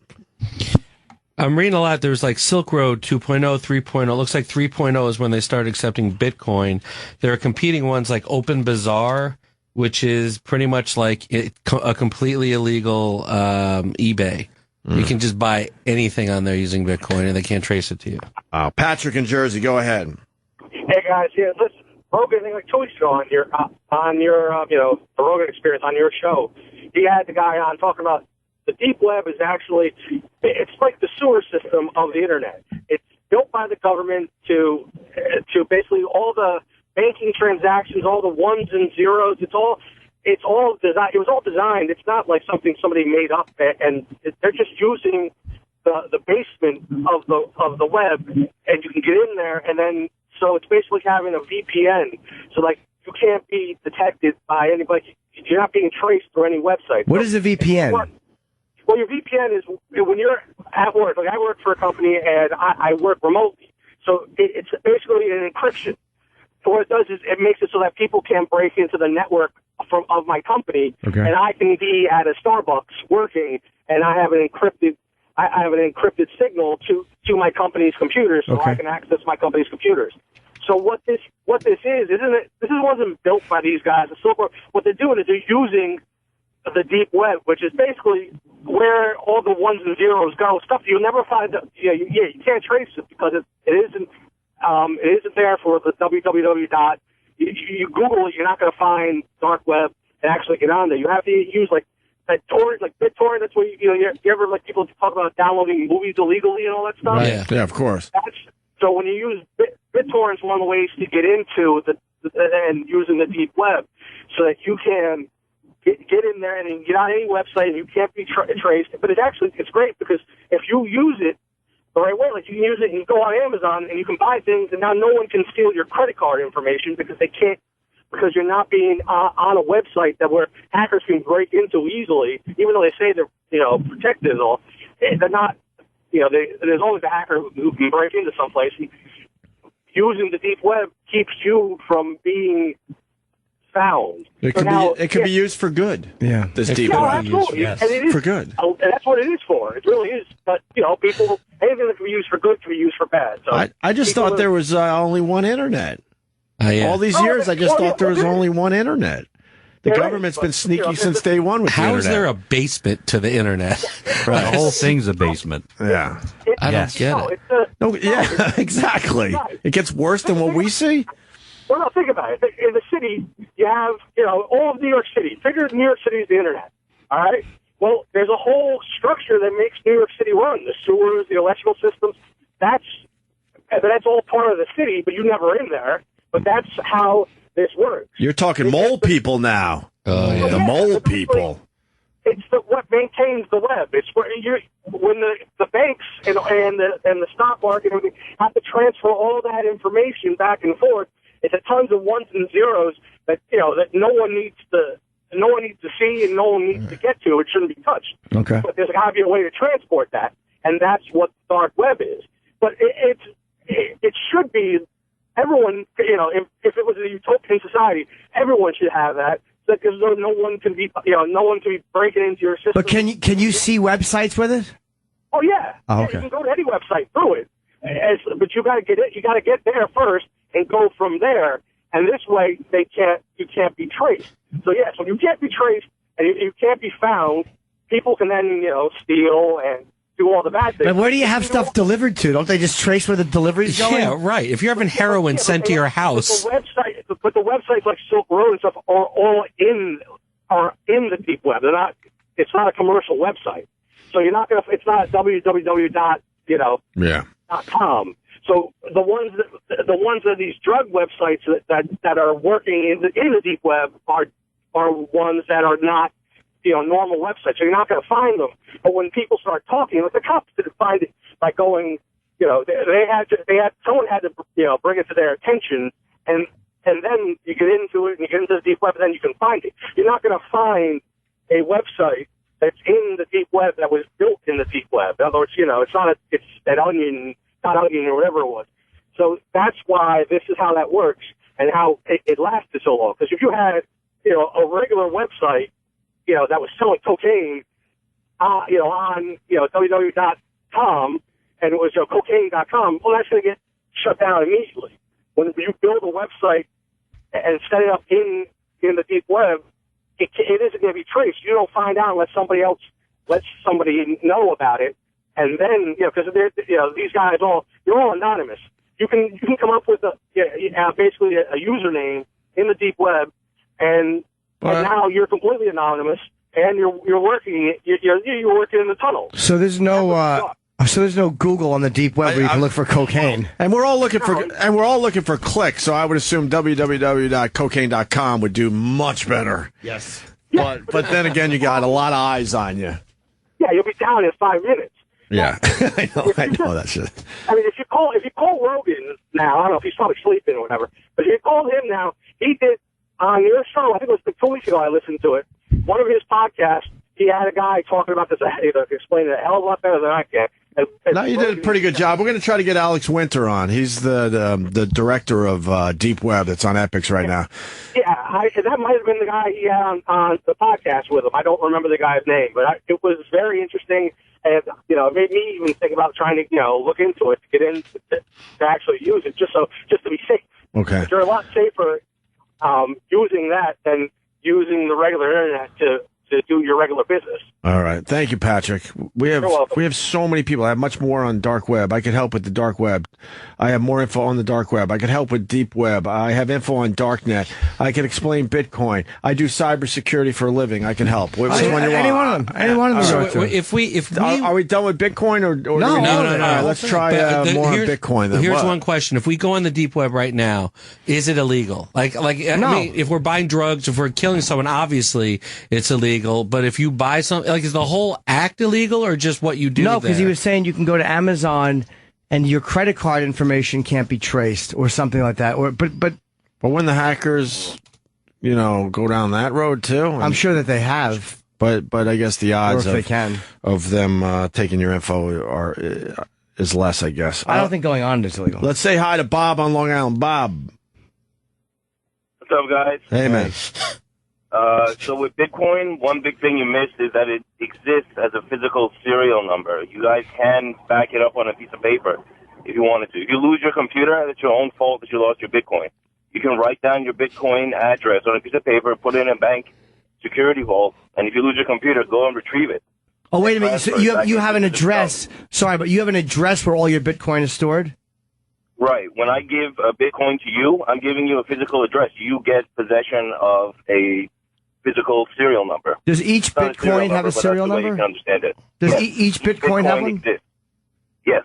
Are people buying real estate in Manhattan through Bitcoin? Oh, good question. Yeah, you can get anything you want in Bitcoin because you can transfer it into physical dollars. There's actual retailers that will accept Bitcoin on its own. Tiger Direct. We have a list up. The biggest. Wait, all right, list of companies who accept Bitcoins as payment. WordPress.com, Overstock.com, Amazon, Target, CVS, Subway. I had no idea. Victoria's Secret, Namecheap, Bitcoin Travel. What else here? The Pink Cow, Reddit, Pirate Bay. Tesla was famous. They were one of the first people to do it. Whole Foods. Right. I'm looking Zappos. I'm looking for these companies that we all. The Sacramento Kings. Bitcoin sponsored a bowl game this year. Yeah, it's legal. I mean, I guess it's a legal currency. But it's mainstream. It's so crazy. Some guy just invented a new currency and everybody adopted it. And they were trying to make it illegal for a while, weren't they? Yeah, they were. But now it's too late. Bob, weren't they trying to make it illegal? Bob, comment? Yeah. The big issue right now is that Bitcoin is not considered money; it's considered property. So technically, it is illegal. And when you're doing your taxes, you got to do a whole workaround. Declare it as property with value as opposed to declaring it as income. Okay. Oh. Jimmy, you got to make Jimmy dollars. I don't think it would catch on. I think it will. I would use it. I would use it too. I would absolutely I would use it today. Let's make Jimmy dollars. Oh. I would go to CVS. I'd use my Jimmy dollars. That's right. That's guarantees you service with a smile. With a smile. They say it's $17.89, and you go, but how many in Jimmy dollars? How many Jimmy dollars? How much is a Bitcoin worth? A Bitcoin. All right, thank you, Bob. Bob knows a lot on Bitcoin. Let's go to Joe in Alabama. He's working cybersecurity. Joe, careful. Don't get shot. Joe. Oh, Lord. Hey, good morning, guys. Hey. Hey, how you doing? Listen, the previous caller, he made mention of the fact that there was a basement or a sewer to the internet. Not really true. That dark web or Silk Road is all based on encryption keys. It's the same thing with the banks. they have very robust encryption keys, which basically masks that data. So for Tor and Silk Road and such, you have a login to that proxy site. That proxy site then uses an encryption key for all communications among similar Tor networks for you to transport, whether it's illicit drugs, prostitution, what have you, for that matter. And the government, it's all masked, so that encryption, they can't see that data traffic. Well, isn't there a way for them to see it? There is, to some extent, like you have various layers of encryption. So I work for the government, so basically you have, for your email and such, where it's HTTPS, that's based on AES encryption, 256-bit. And then when you get into where we for classified information that goes back and forth, that's NSA-approved encryption keys. The NSA has the ability to break those to some extent, but basically this Tor network was based on a shared secret among members. So even getting membership to break into it was difficult for them, much less to break the encryption keys, because there is private encryption software that's out there, especially on the black market. They have very talented programmers that can actually develop algorithms for encryption that are very difficult to break even for the NSA. God, there's some smart fuckers out there, man. Yeah, they really are. I literally have no comprehension. I remember in 86 and 85, I could have been on the fucking head of the curve. I remember in high school they were teaching us basic computer programming. Yeah, I forget what it was called. The original Basic? No, what was the original computer language called? Well, there was Turbo, Pascal. No, Fortran. Fortran. And it was Basic. Maybe it was Basic. I don't remember. It was one of the early I ones. hated it, but I wish I would have gotten it. I took that as a minor in college. It bored me to death. I hated it. I wish I would have known I it. fucking hated it. Thank you, Joe. Yep, appreciate it. All right. Any more? Everyone wants in on this. They all I can want to talk explain to it. all of them. Let's go to Ryan. Ryan, welcome to the show, Ryan. Hey, how's it going? Hey, Ryan, baby. Hey. Hey, so some of the information you're getting isn't quite correct, but I can give you a quick history on the dark web. Basically, what the dark web is it's, Tor, let's start with that. So Tor was developed by the Navy. It was meant for political dissidents and whistleblowers. So people could actually, talk about the government or talk about whatever they wanted on the web without getting caught. So basically, something that they can't trace people so that they can not have to worry about any repercussions. What ends up happening is people start using that for illegal means.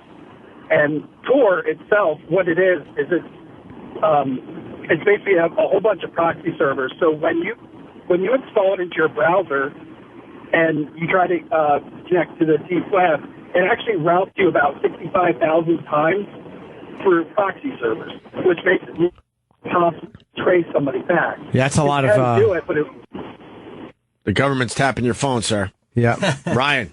Yeah. They're tapping your phone. They're scrambling it. Wow, possibly. 65,000 times. That's Yeah. hard. All right, Ryan. Thank you. And Because that's why people are able to get away with this stuff. all right, your phone's a little crappy, or we would continue, but we got the gist of your call. No problem. Thank you, Ryan. Let's go to Anthony in Charlotte. Anthony. Morning, guys. Good morning. So, a buddy of mine I grew up with just joined it just for the hell of it. He had to register, and then somebody had to vouch for him, and he finally got on. And if he tried to visit it before he was vouched for, it would show up all scrambled for him. But he finally got on, and you could buy anything. It was like eBay. You could buy grenade launchers, drugs. It was like sex trafficking on there. But he showed me a few screenshots, and it was just nuts and stuff you could buy on there. How about a hat? Ooh. Yeah, you could buy hats. What if you just want to anonymously go hat shopping? Looking for a double bill, Yankees, Dodgers. Go through all that just to find a hat. Just to buy hats that no one knows where you got them from. Where'd you get that hat? I'll never tell, and you'll never be able to trace it. Because you want to have a unique hat, not a hat like everyone else is wearing. No, you just buy like a regular Brewers hat. A regular Milwaukee's Brewers hat. Where'd you get that? I'll never tell. But it was really odd because you had to have ratings on there, and you wouldn't purchase from somebody that had a shitty rating. So, you would have people vouching for you and commenting on your business, on the shit you were selling. It was just amazing. Fascinating. Really was. Thank you, sir. They're Yeah. saying Hey, Obama. actually, Oh, yeah, go ahead. Yes. I work down here with your buddy Kelly. Where are you? I'm out of Charlotte. Oh, okay. I'm actually Charlotte. My tickets for Charlotte go on sale tomorrow. Actually, I'm coming down. Nice. I'll come to see you, Jimmy. Thank you. All right. Thank you, Have a good Anthony. one, Obama's BlackBerry is set up through the deep web for security reasons. Oh, okay. I can explain. Are we done? Or you want to do one more? What do you want? Let's do one more. Ohio, Philly, or Jersey? Who's going to have the answer? I don't know. I would just say go to Philly. Yeah. We got Muhammad. Muhammad in Philly. What's up? Yeah, hi. The guys just before me just talked. I can get you to the dark web. Just go to torproject.org. Oh, boy. Go to what? TOR project. Tor. We can't understand what you're saying. Tor Project or no? Sorry, buddy. TOR Yeah. project. Yeah, that's all. Tor Project? Try that. Dot what? Org? That's org, yeah. Whoa. Yeah, I've Tor. We're in, guys. There's an onion. It's a website for your balls. We're in. What is Tor? All right, we're on the deep web, guys. Let's get some stuff. I want drugs. We're on the deep web right now. Order me some fucking heroin. Download the client. We're not downloading anything. Download the client. I want heroin. Don't download anything on the fucking... We're on the deep web. Get me some coke. He just casually goes, download. No, we're not downloading anything. No, this this is actually safe. This is a company computer. Yeah, I'm telling you, torproject.org. And what are you getting from the deep web, We're sir? on the deep web. I want to go in there and give myself a raise. When you download the client, A Bitcoin raise. It will open a browser that tells you to search. Please tell When me you you're not search- getting a dirty bomb from the deep web, sir. When you search, just search the button, the search box, hidden web. You will find multiple links with onions. Try one that will work, then you'll find everything in the hidden web. Guys, let's keep him on the phone because the police are going to that man's house. They are. Mohammed in Philly. Yeah, you will find everything you want, from drugs, guns, hackers, murderers, kitty porn, bestiality porn, everything. All right, we're on the deep web. Get me some dog fucking. Yeah, you. But not a person. That's gross. I want a dog fucking a horse. What really? You'll find that and some erotic stories from guys fucking a horse. But can't the government just set up some dummy sites and trace people? Yeah, they do, but everyone is careful around there because Mohammed, what have you gotten from the deep web? Yeah. nothing. But I know how to access it. You just enjoy going there because you can. Yeah. Do they have a return policy? And I never ordered anything from there.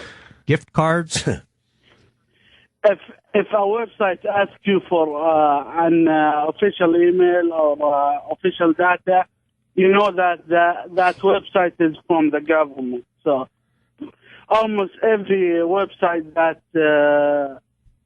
controlled by the guys from the hidden web don't ask you about anything. The Egyptian magician.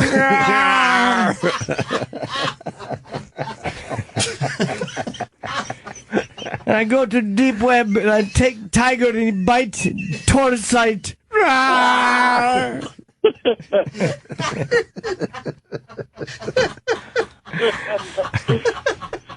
Good to know some of the bad guys listens to us. Thank you, buddy. Thanks for Mohammed, your call. you're all right, brother. Thank you. Okay, thank you. All right, Mohammed in Philly. Go to deep web and buy flame and throw it on audience.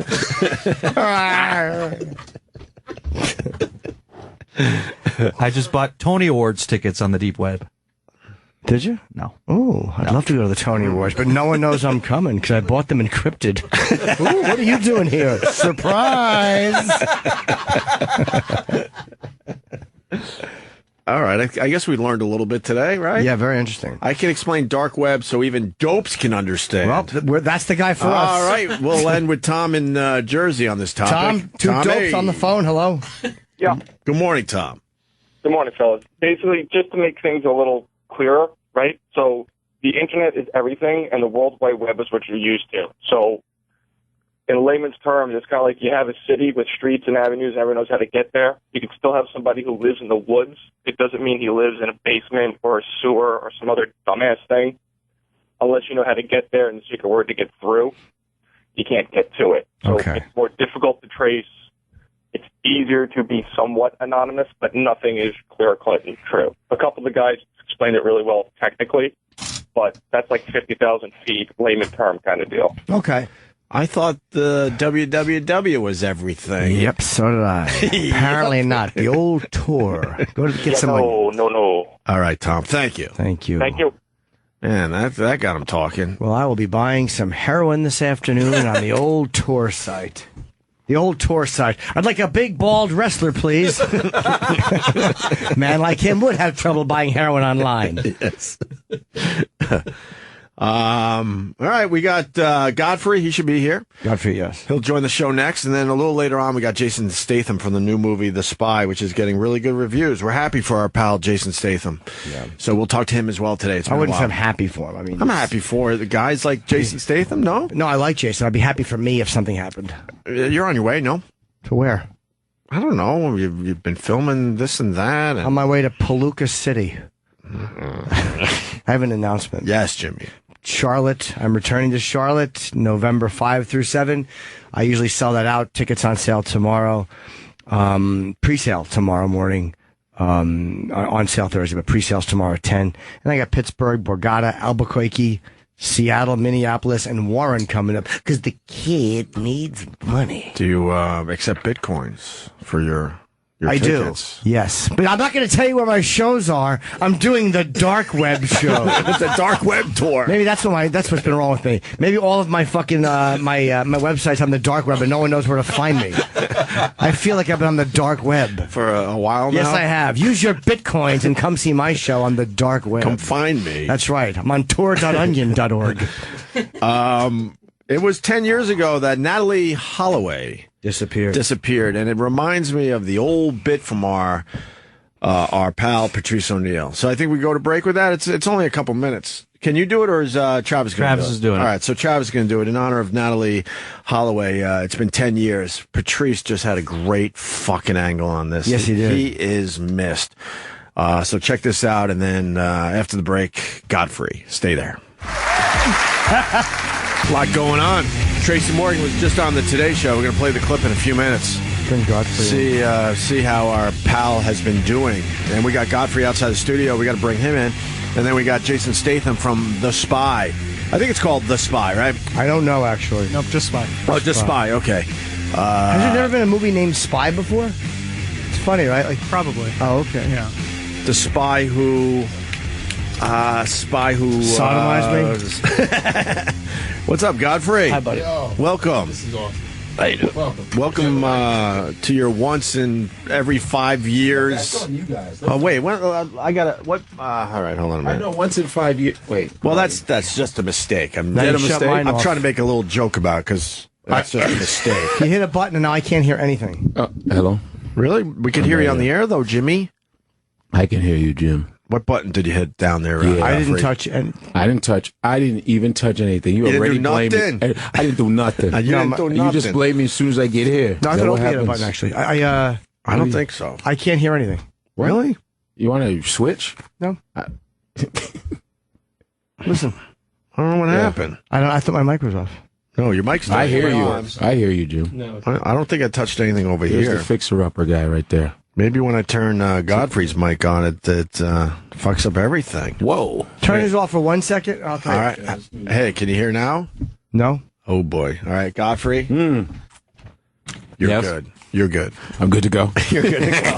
Oh, well. Did you see, we were just talking about Tracy. I didn't see us. He was on the Today Show this morning. Oh, was he? So, for the first time. He got the settlement, right? Yeah. Yeah. And I talked to Artie 2 days ago. Fuqua. He can do normal stuff. They just can't come to comedy clubs yet, I don't think. You know? They can't. What do you mean? It's something where they're spying on them. And they they're probably making sure, Making sure. But I think they got their money. So did Artie settle as well? I think so, because I'm talking to him. He has his normal phone number back, and he sounded really happier. Why didn't he have his phone for a while? He just used his. He's from Jersey. He had a Jersey number, but I don't know. And then he got it back. His old number was a 646 number, and now he has it back. Oh, okay. And it's just weird. So I'm thinking, Artie must be back. Is he doing well? Yeah, he sounds good. Sounds great. He's a great guy, man. I love him. That's just a weird. Because I was on the road when I heard about a whole thing. I woke up hearing Artie's name on TV. You don't hear Artie's name on TV. No, never. Never. Artie stinks. That's why. Because Artie's he's a forever host in the cellar. Loud. Loud. Artie is a real hyper amazing host that stinks and that loves trouble too. He loves girl trouble. But Artie's awesome. He's he loves everybody, he takes pictures with everybody. And then I woke up, Artie Fuqua, I'm thinking something was cool, and I said, oh no. It was the accident thing, and I was like, oh boy. I saw him once in the hospital, and it was really weird because brain injuries are so fucked up. Yeah. He kept doing this. He was better than I thought he'd be a month in, right? But he kept asking the same questions, he's like, so we all at the cellar tonight, and it was like the middle of the afternoon. We're like, yeah, and he's like, "Do you guys see Amy? Do you guys see Colin?" And then a minute later, he'd be like, "So how was the cellar tonight?" It was so bizarre to see this face of this guy who I know. Yeah. And he kept doing this one repetitive motion. He was laying down, and then he would prop himself up on his left elbow, and then go back to laying down. And then a minute later, it was like being restless, but repeating the motion. Yeah. And then he would prop himself up on his left elbow and then go back down onto his back. It was like his brain was it's recircuiting again. Yeah, like everything got scattered and he was just reaching for information. Yeah. And it was, I remember he was like, I had my phone. We have the same phone. And he goes, man, what kind of phone is that? I was like, Sam, man, I got to get one of those. He has one. Yeah. I got to get one of those. Just to see him recovering was tripping me out. It's almost like he was kidding. I was like, are you fucking kidding? Yeah. Like, no, I got to get one of those, man. That's cool. And does a lot of that come back eventually? Everything's back. It can. But it's funny, he was talking to the nurse, the older nurse. She was a black woman. He's making fun of her awful, fucking white lady wig. Because, you don't think, whatever ability you have to censor yourself is gone. And he's talking about how she's trolling for young black dick. And he's fucking grabbing his dick through his fucking pants. It was very funny. There's nothing they could do about it. I remember when he shit on his mom. It was hilarious. His mom is awesome. And the parents come up. I come up, to the room with the mom and the sister. And then I knew Artie was back. He goes, Mom, what the hell kind of dress are you wearing? God damn. I was like, wow. She's like, he's back. Yeah, the mom was happy that he should. I was like, Artie's coming back, man. He started shitting on everybody that walked into the room. And you lose any filter you had, you completely lose. But I'm happy to hear he's doing well. I haven't seen him in a year. And do you think he'll be doing comedy again soon? Oh yeah, his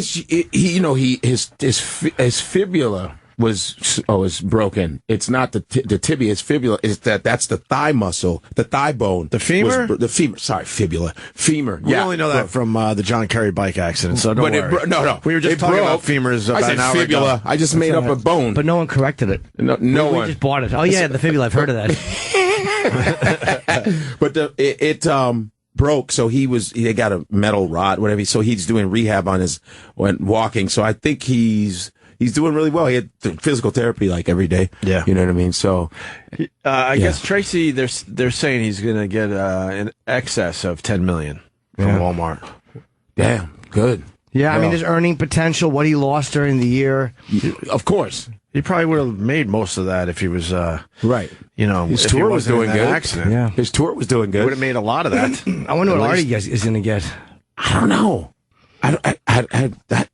Because they didn't really, what was messed up though, is they didn't bring up, they brought up, of course, Tracy, of course, but they just left out everybody else. They left out Harris Stanton, totally, and Harris, and Jimmy Mac. They at least talked about because he died. Right. Jimmy Mac, they would mention. I don't think I knew Jimmy unless I didn't remember. I didn't know him. But Artie, I felt, it's like they're not even mentioning Artie. I mean, come on. He got messed up. Yeah. I mean, shit. He was having a great year too, man. He was doing really well. Artie got messed up the most, didn't he?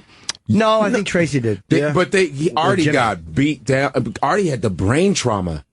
Artie was in an induced coma. Was Yeah. it Tracy or no? No, Artie had to be in an induced coma, brain wise. Not Tracy was more, I think, more bones, Physical. stuff like that. But Artie had the brain trauma. Artie was in an induced coma. They had to because his brain was swollen. Wow. You talk about scary. Yeah. Dude. That's you know what I mean? that's what kills you too. When Yeah, that brain your brain- swells, because there's nowhere Right. for that So the they- fluids to go. So almost that is 2 weeks in a extremely coma. dangerous. You know what I'm saying? Yeah, I remember. Yeah. What you guys want to see Tracy Morgan on the Today Show? I want to see a clip of him. Yeah, just a minute of him. Let's, He was on today for the first time. Okay. Let's check this out. Tracy Morgan speaks out. Tracy Morgan is with us now exclusively, along with his attorney, Benedict Morelli. Good morning to both of you. Good morning. Good morning.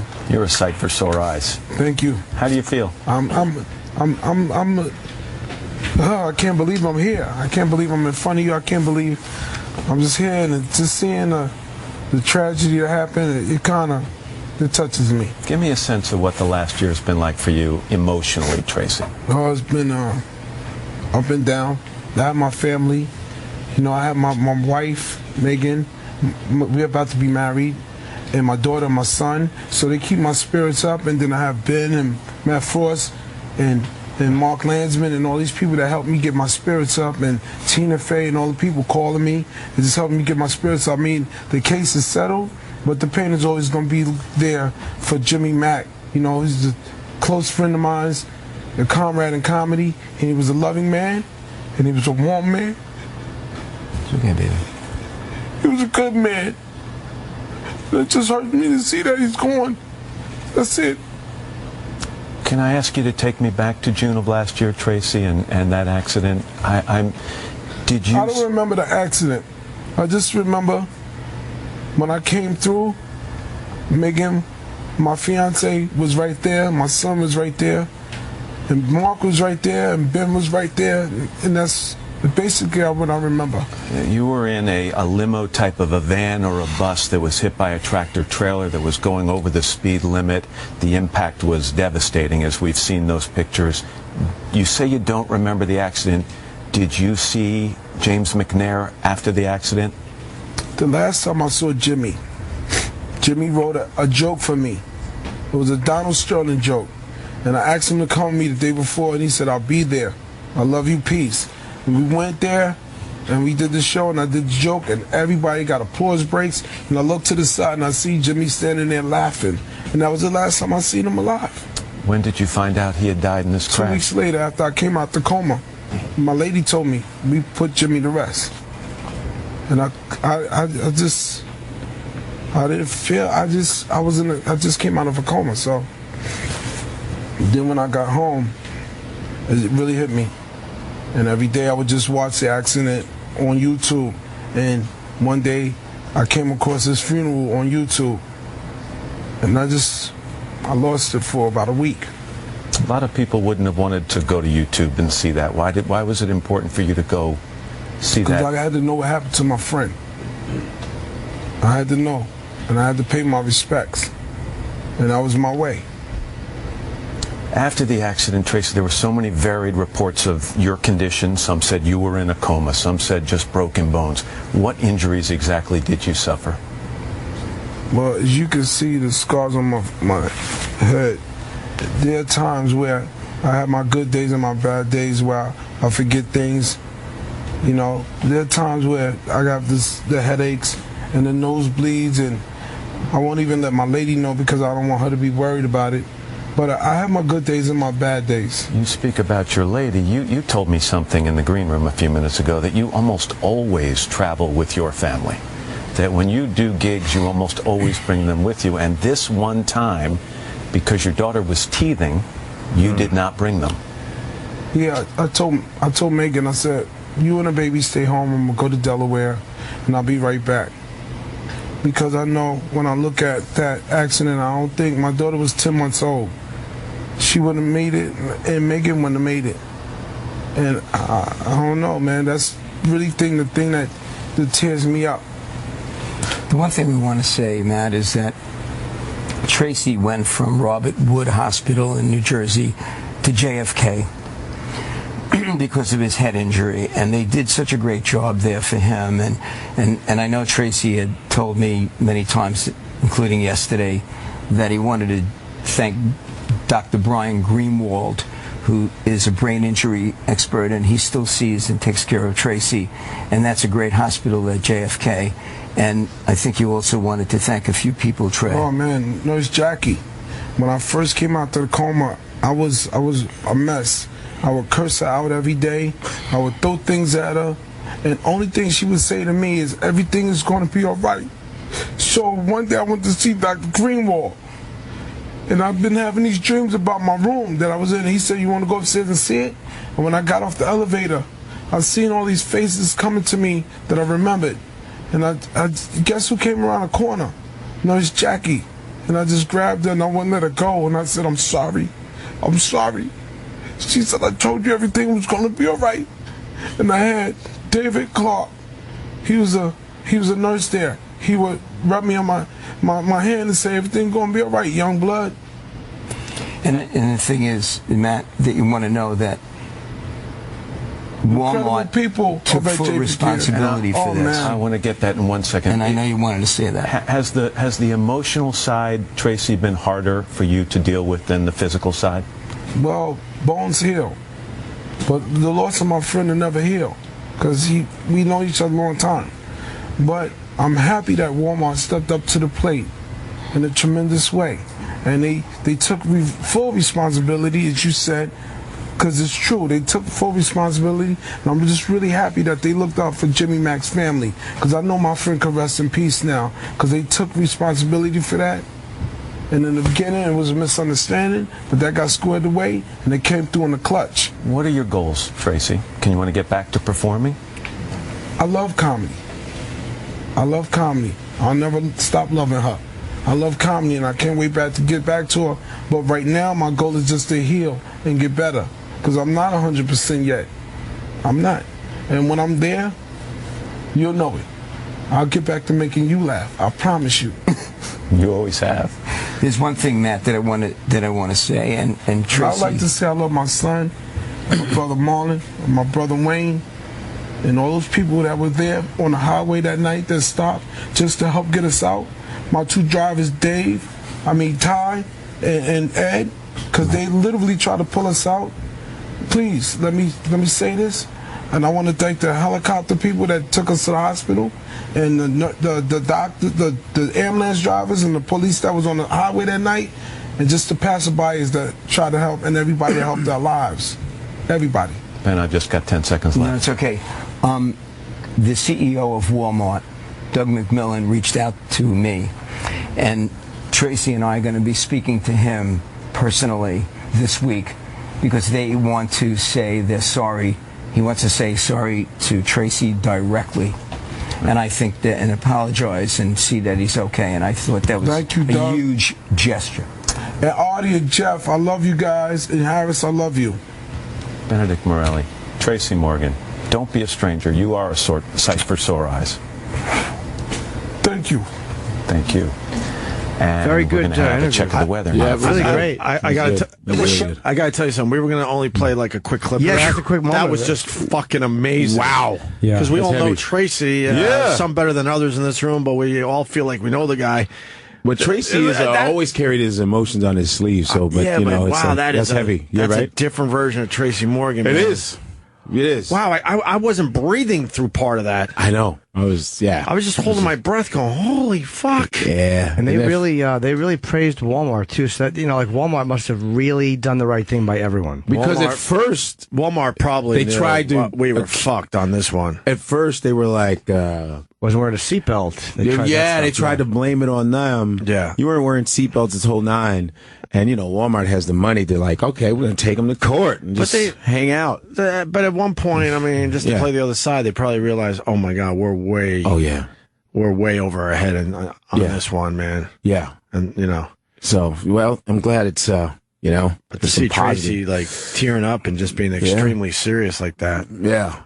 But Tracy's never been a person to hide how he feels, though. Sure. He's always been expressive as hell, even in the middle of his comedy shows. Yeah. Tracy is like, Tracy has always been that guy. Very expressive. And that's 7.5 Yeah. minutes. Weren't you expecting maybe one joke, though? I was waiting in a for weird him way to say something crazy. Because that's also Tracy, where all of a sudden... Of course. But it never came. No, because Tracy's the type of dude that'd be like this, and after this, I'm going to get people pregnant. Yeah. The second he started talking, though, about his friend. And it was like, you couldn't do it. He's Yeah. this is where he's at, man. Yeah. He's fucking... Yep. He probably hasn't, it's weird to say, sometimes the vocalized shit is weird. Yeah. Like, you feel it and you say it, but then as you're going to say it, you're like, oh, it becomes real. Yeah. It's awful. Yeah. I'm happy he's better, though. He seems like he's doing very well. Artie, him, and Harris, I hope Harris did okay, too. He holds a cane like a man, too. You see that? Yeah. He knows how to hold that right. That's from watching Pimps, dude. You watch Pimps, you ever see? I'm serious. You ever see like cool dudes with canes? Even when you have a limp. He did look like an old school pimp. Yeah, pimps have canes when they're perfectly healthy. And they have canes. Yeah, just something to lean on when they want to lean on something. They want to have a cane. Or to hit a woman with. I think that's why pimps carry canes. I think canes should be for all comedy clubs. Yeah. Manny used to say that. Manny, the old owner, he used to say, "Go get the cane." Who the fuck is that guy? Yeah, he didn't care for anyone talking. Manny was the only guy that would scream at his own. I remember one time, Manny would. What did he drink? Bourbon? I don't know what he would. He like a bourbon or a cognac or whatever. And he was sitting there, and we were talking at the cellar, and Manny was talking about Israel. He was very, very passionate about the Middle East. Yes. And he could debate anyone on it.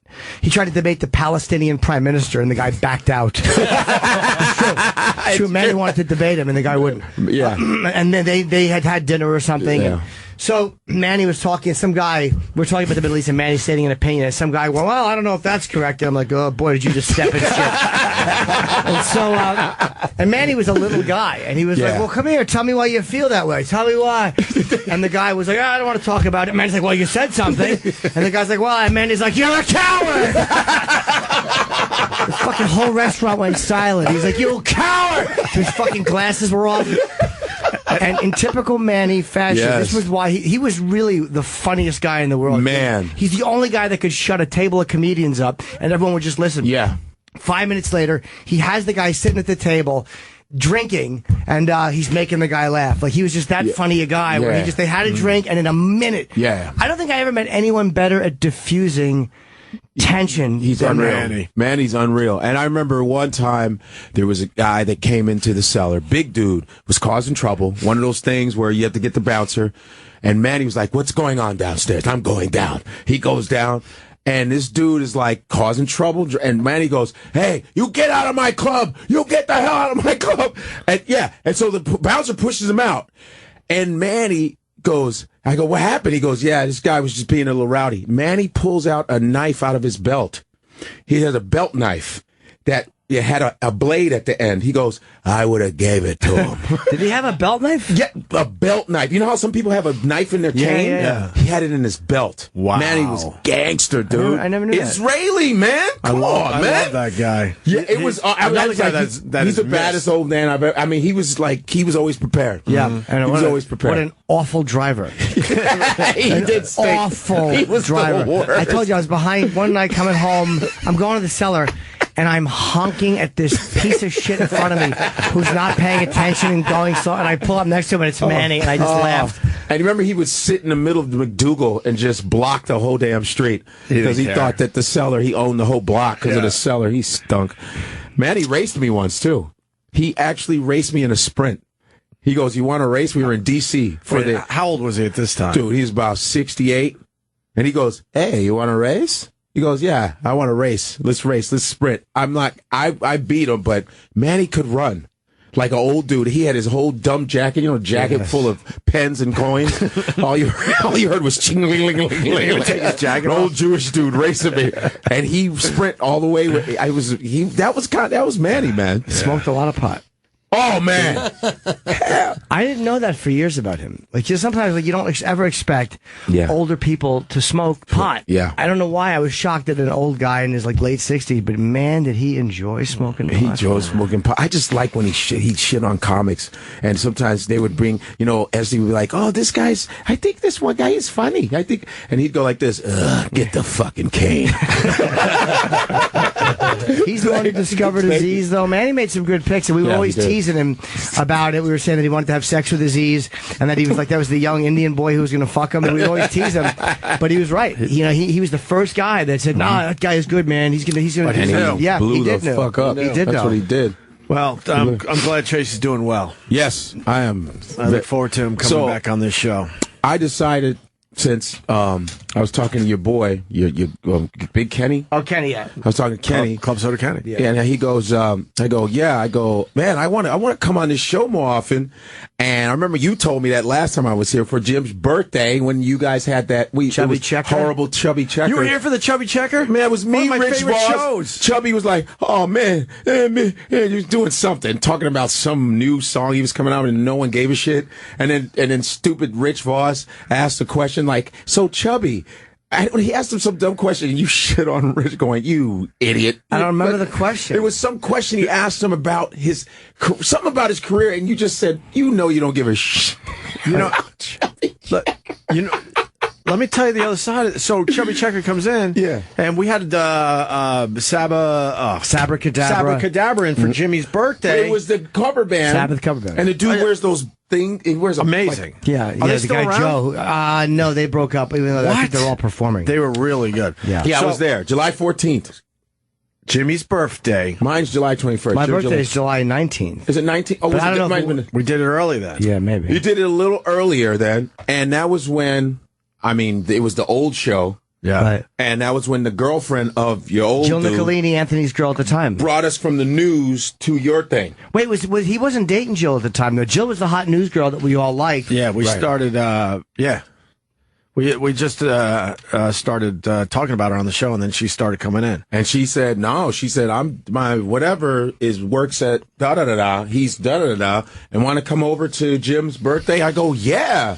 That would be a good way to get on that show. Oh, you were there, right. I was there. Oh, okay. The Black Sabbath cover band. But we have Chubby Checker in, and we have the band set up, and we're like, hey, can you do the twist for us? That's why you're here. We don't care about anything else. And his manager and stuff's like, he gets $10,000 every time he performs it. Wow. And then the manager's like, but we have his new song that you guys could play. Nah. And I went, exactly. I went, nah. Next thing you know, Chubby Checker is twisting his you ass twist off. your ass You wanted off. the new song played, yeah. Because I made the deal quickly. I'm like, look, he does the twist, then we'll play the new one.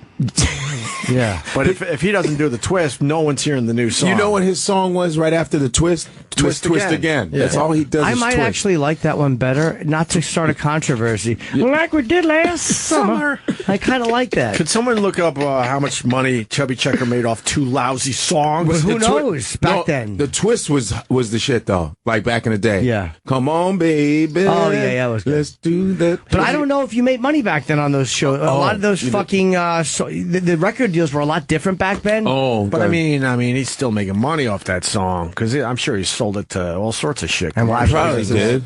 Yeah. And the $10,000, you hire him, and $10,000 a twist. So damn. What does he start with before he can't just play the twist and leave?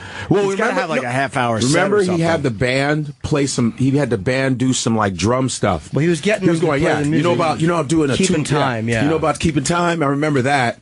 And I said, I need to come back here. And Kenny goes, yo, only one. Sherrod's the black dude that they have now. I said, well, they need to have Black Dude Day, where you bring me and Sherrod. You did different black dudes on different days. Because you had Patrice, bless his soul, you had Patrice. There were certain, so I said, I don't think I fit in to the black dudes that they like yet. No, we just... No! Listen, I'm not even taking it. No, I'm saying we don't like any of them. Chubby Checker's net worth is $4 million. It's got to be higher than that. It's That's not bad. but it has to be higher than that. Yeah. $4 million? He might not own the song, dude. He may only make live appearance money. Yeah. He may not get money from who knows if he has publishing on it or if he gave it Right. away. A lot of guys make horrible business decisions not knowing. He didn't know the fucking internet was coming. He didn't know CDs and all these ways of remaking that song were going to come. You know who started the publishing thing, like keeping their own publishing, was Sam Cooke. Yes. Sam Cooke. I do know that. Yeah. What was his big song? Oh my God, I don't know much about his Oh, yeah, story. No, Cupid, roll back your. You know how many songs Sam Cooke has? Godfrey, but what were you saying about that day? Because we went off on a tangent. Black Dude Day. That was it. Where Sherrod comes, right? Yeah, Sherrod Sherrod comes. comes in. So how? Okay, can I ask this? Make this official. How often can I come on your show? I don't know. You know, can I promote a new show that I have? Minutes. Can I promote a new show that I have? Yes. Of course. Jesus. Bullseye. Thank you, Jim. It's on Fox. Damn it, Jim. On Wednesdays. Fox, I host it with Kellen Lutz. If you guys know Kellen Lutz from Twilight and what's Twilight and Hercules and Expendables, I'm a co-host. Network show, Fox, Bullseye, the creators of Fear Factor and Wipeout. It just premiered last week, Wednesday. What is it? It's basically it's a challenge show where we have contestants battle each other. You know, each episode is 8 contestants. We put them through different challenges. Some you were hanging from a helicopter. It's all about the bullseye. You either use your body to hit a bullseye, you throw things at the bullseye, whether you're hanging from a helicopter on top of a semi, you got to hit bullseyes. It's all about that target. Right. And I'm co-host. Yeah, I bring the comedy and I interview the guests. I break down. Sounds like Fear Factor a little bit. But it's the same creators. Same creators of Fear Factor. Are you guys eating crazy stuff? Nah, no eating fucking roach sandwiches and shit like that. Nah, we're just. It's almost like you're an action hero. You're like hanging from helicopters, human slingshots over cliffs. You're being dragged by race cars. You're on top of semi trucks. You're doing jet ski stuff. We got you on boats doing It's the shit. Do they expect you to do any of it too, or is it only the contestants? Listen, let me tell you something. When they asked me to try something, Kellen tried it. He tried something. I didn't try it because I consider myself the Tubbs of the show. Remember Miami Vice? I'm Tubbs. I can't fuck around. I don't want them replacing me with Tyrese. So I'm like this. Yo, I'm not going to do anything until we get like maybe 2 or 3 seasons in. If we can, I'm crossing my fingers that we get another season or 2. Then when they kind of need me and I'm really an integral part of the show, then I'll do something. But right now, I ain't doing shit. I sit in my trailer and I wait to tell jokes. That's it. Okay. I'm not going to get replaced. It looks like a good show. I'll definitely check it out. How long is it taking me to get a show, Jim? Not as long as me. But all the seller guys, you know what's so funny? You're not going to get sympathy from Jim? No, but listen, damn it. Mark Maron has a show finally. Mark Maron. Finally. He's in his 8th season or something. But what are you know talking how long about? it took? Are you kidding me? No, I know. It took all the seller guys, we're always slow burn dudes. We're slow burn dudes. I don't give a shit who's famous right now. We're all slow burn dudes. You know, some of the funniest human beings that come out of that cellar, it takes them a while to get some shit. I'm not even bullshitting you. Sure. Then you go to L.A. and you go, what the fuck is going on here? You know what I mean? They all got shows. I got to watch some dummy with a show. Like, that guy's on a sitcom. I'm like, really? I'm like, he stinks. He's going to move out to L.A. No! Hey, I just saw your Twitter. NBA Finals. Two starving cities, you said. I said 2. Listen to me. This is the NBA. This could be the first NBA Finals then we watch every game in a long time. I'm watching. Listen, to watch Stephen Curry, amazing. Stephen Curry is amazing. This guy, for the fact that he has a baby face, there's a little baby dribbling. He can dunk. He has hops. It's almost like he already knows what's going on. He's like a chess player. Yeah. And his crossover it's better than Iverson's. It's ridiculous. It's better than Iverson's. Those are fighting words. No, sir. Iverson had the coldest, but Stephen now you got to deal with Philly. He's literally clowning people, man. Yeah. And LeBron James, and I don't care. I love LeBron James. Listen, the fact that dumb Cleveland, and you know they shit on LeBron, burning his jersey. They probably did some Donald Sterling shit on him, calling him names, of course. But the fact that he takes the Cavaliers and brings them to the finals, dude. First year out. Cleveland doesn't have shit. Is this the first? They have no championships. When's the last time they were there? Maybe the Browns, when Jim Brown was there, I think he did something for them. The basketball team has never won a championship. You know how starving even when Cleveland Walt Frazier is? went there. Yeah. What you say? Walt Frazier played for the Cavaliers. Cleveland is horrific. When I do the Cleveland Improv, they're depressing over there. Here's how you know Cleveland is starving for anything. I draw well there. Yeah. Okay. That's an indicator. So this is going to be two starving. Jason Statham. No. We'll go back to basketball. What's up, Jason? Good to see you How again, are you, buddy. sir? What's up, man? How are you, man? This is awesome. Now you just walked in. Yeah, I just walked in. Yeah, you are. We're talking about. I thought I was the man. We're and now talking about the Jason walks in. NBA. I don't know. Are you following the NBA and the finals? You know, it's hard to keep up with anything these days. I don't know what mic that is. Hold on. I'll try that one. Okay. Yeah. Hello. You're not following the basketball? I haven't been. We've been, scooting around in too Europe. busy being a movie fighting star. around. Well, no, being told where to go and who to fucking speak to. It's nice to be doing Not movies. exactly that glamorous. It's nice to be doing movies, He doesn't right? have time for the NBA finals. Well, you're probably a soccer guy anyway if you're over in European. You know what? I watch a lot of the MMA. Yes. Yeah, Good for that you. seems to take my my attention. Who's your guy? Who do you like? Yeah. I like John Jones. Bones I think Jones. Weidman's- Yeah, he's good. He's He's a top good. man. Yeah. I'm Jose Aldo. I like him. He's had a big Conor fight McGregor. too. That's going to be the best fight. Yeah. Aldo is going to kick him fucking harder than he's ever been. McGregor's a great fighter, but Jose Aldo, those Brazilian leg kickers are horrifying. I don't know about that. McGregor's got some skills. Yeah, he's very good. He's a big guy too. Yeah, you'll see. What's the latest on John Jones? I don't know. There's been nothing. Radio silence. He as they went say. away. Yeah, I love he that had dude. that driving problem. He'll where be he- back. He's not. The fact that I love Bones Jones, but I saw him punching the dude with his shoulder. He does this move with his shoulder. He hits you in the face with his shoulder. What about his elbow? But no, everybody does elbow. But he was doing this thing with his shoulder. But he doesn't. Come on. That elbow move he has is better than It's anyone. nasty. Ridiculous. I have a bad right leg because of him. Because I would always get the guys to try moves, just lighthearted, for fun. But this was the week of a fight, which was really a bad time to ask a fighter to kick you. And he fucking took his shin and he threw it into my upper thigh, and it was a weird pain. It was like I really at one point thought like I'm gonna vomit. And I thought I was going to shit. Like, whenever you get hurt badly, your body just...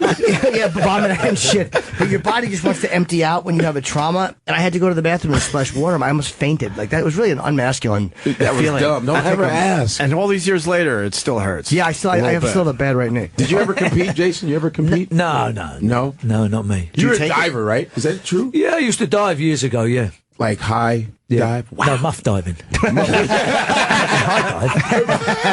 What kind of an idiot does that? Cliff diving Cool. ever? No, it was an Olympic sport, and I got into it quite late. I mean, you know what? I went on holiday years ago with my mum and dad, and I saw this chap do a high dive at a hotel I was staying at in Miami, and I thought, fuck it, that looks like a bit of fun, I'll try that.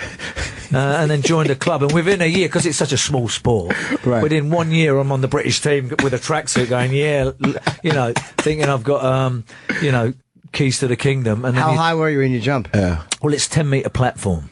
So What's that in feet? Like 30 feet? 33 feet. That shit. How good? That's the competitive sort of Olympic sport that people do. You weren't in the Olympics, though.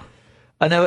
I got third in 3 Olympic trials, which is a bit of a bummer, really, because they send 2 per board, and if you come third, you get fuck all for that. But it might have changed your life for you. Maybe that's the direction you would have went in, and you wouldn't have been who you are. It's better off you didn't do that, because then you would have been like still fighting to get back. And who wants to dive when you can do what you're doing? Yeah. I mean, I went to the Commonwealth Games. I went to, I didn't know this. Well, you've been on a lot over the years. See? way back. So I had a fair stint at keep myself together. The cliff diving. They used to show that on TV when I was growing up, and they had to time the waves. Yeah. You remember that? Where they would have to wait for the wave to come in just so they had enough water when they hit. Yeah. Even now, Red Bull do they've sponsored this great sort of cliff diving competition, and they do some nutty dives. What's the height? It's cliffs, getting up there to 100 feet. Yeah. Damn. Yeah. Wait, But it's what they do from that height. That's Jason right That's there? you? It's. Oh, that's you, dude. We found you on the internet as a diver. I never knew this about you. Look at this. Take a day off, you two. Jason Statham. Fucking good abs. 20 years old, diving in a Speedo. That's how you find it on the internet. You stay in shape, though. How's your diet, man? Is it awesome? It comes and goes. It depends.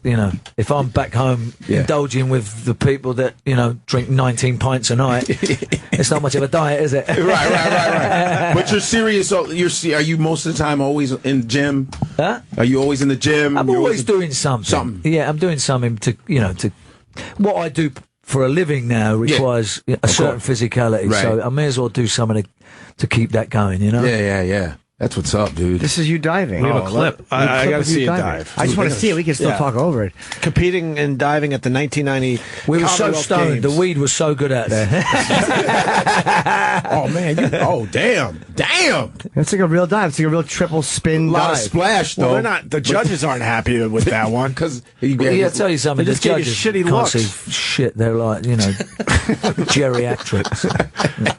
Wow, that's good. Did you ever fall on your stomach?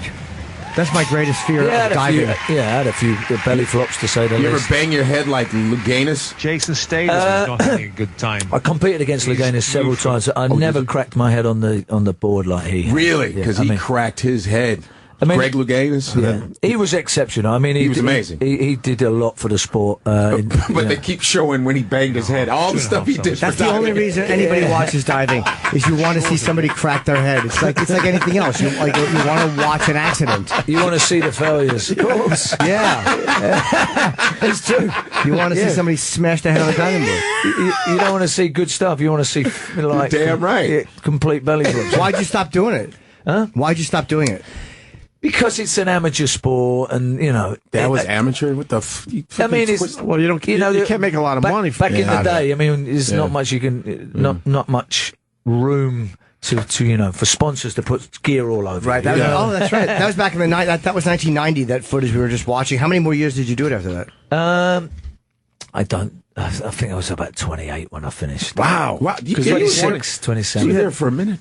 Yeah, but I farted around it. My coach was, he's like an accountant, and he'd coach in the evenings. We had no proper coaches, so when we was out in, we go to like Russia, and we compete against the Chinese. They'd have personal coaches, and they'd have a real infrastructure that could get people to a certain level, and we were just messing about at it. I mean, it's just when you relate what we were doing in terms of their training, I mean, it's pathetic. It was a joke that we even got out of the country. Did you get to go out in Russia? Because Russia is kind of a frightening place. Maybe it was a little different back then than it is now, but it just seems like it's like a real no man's land and a great place to get robbed.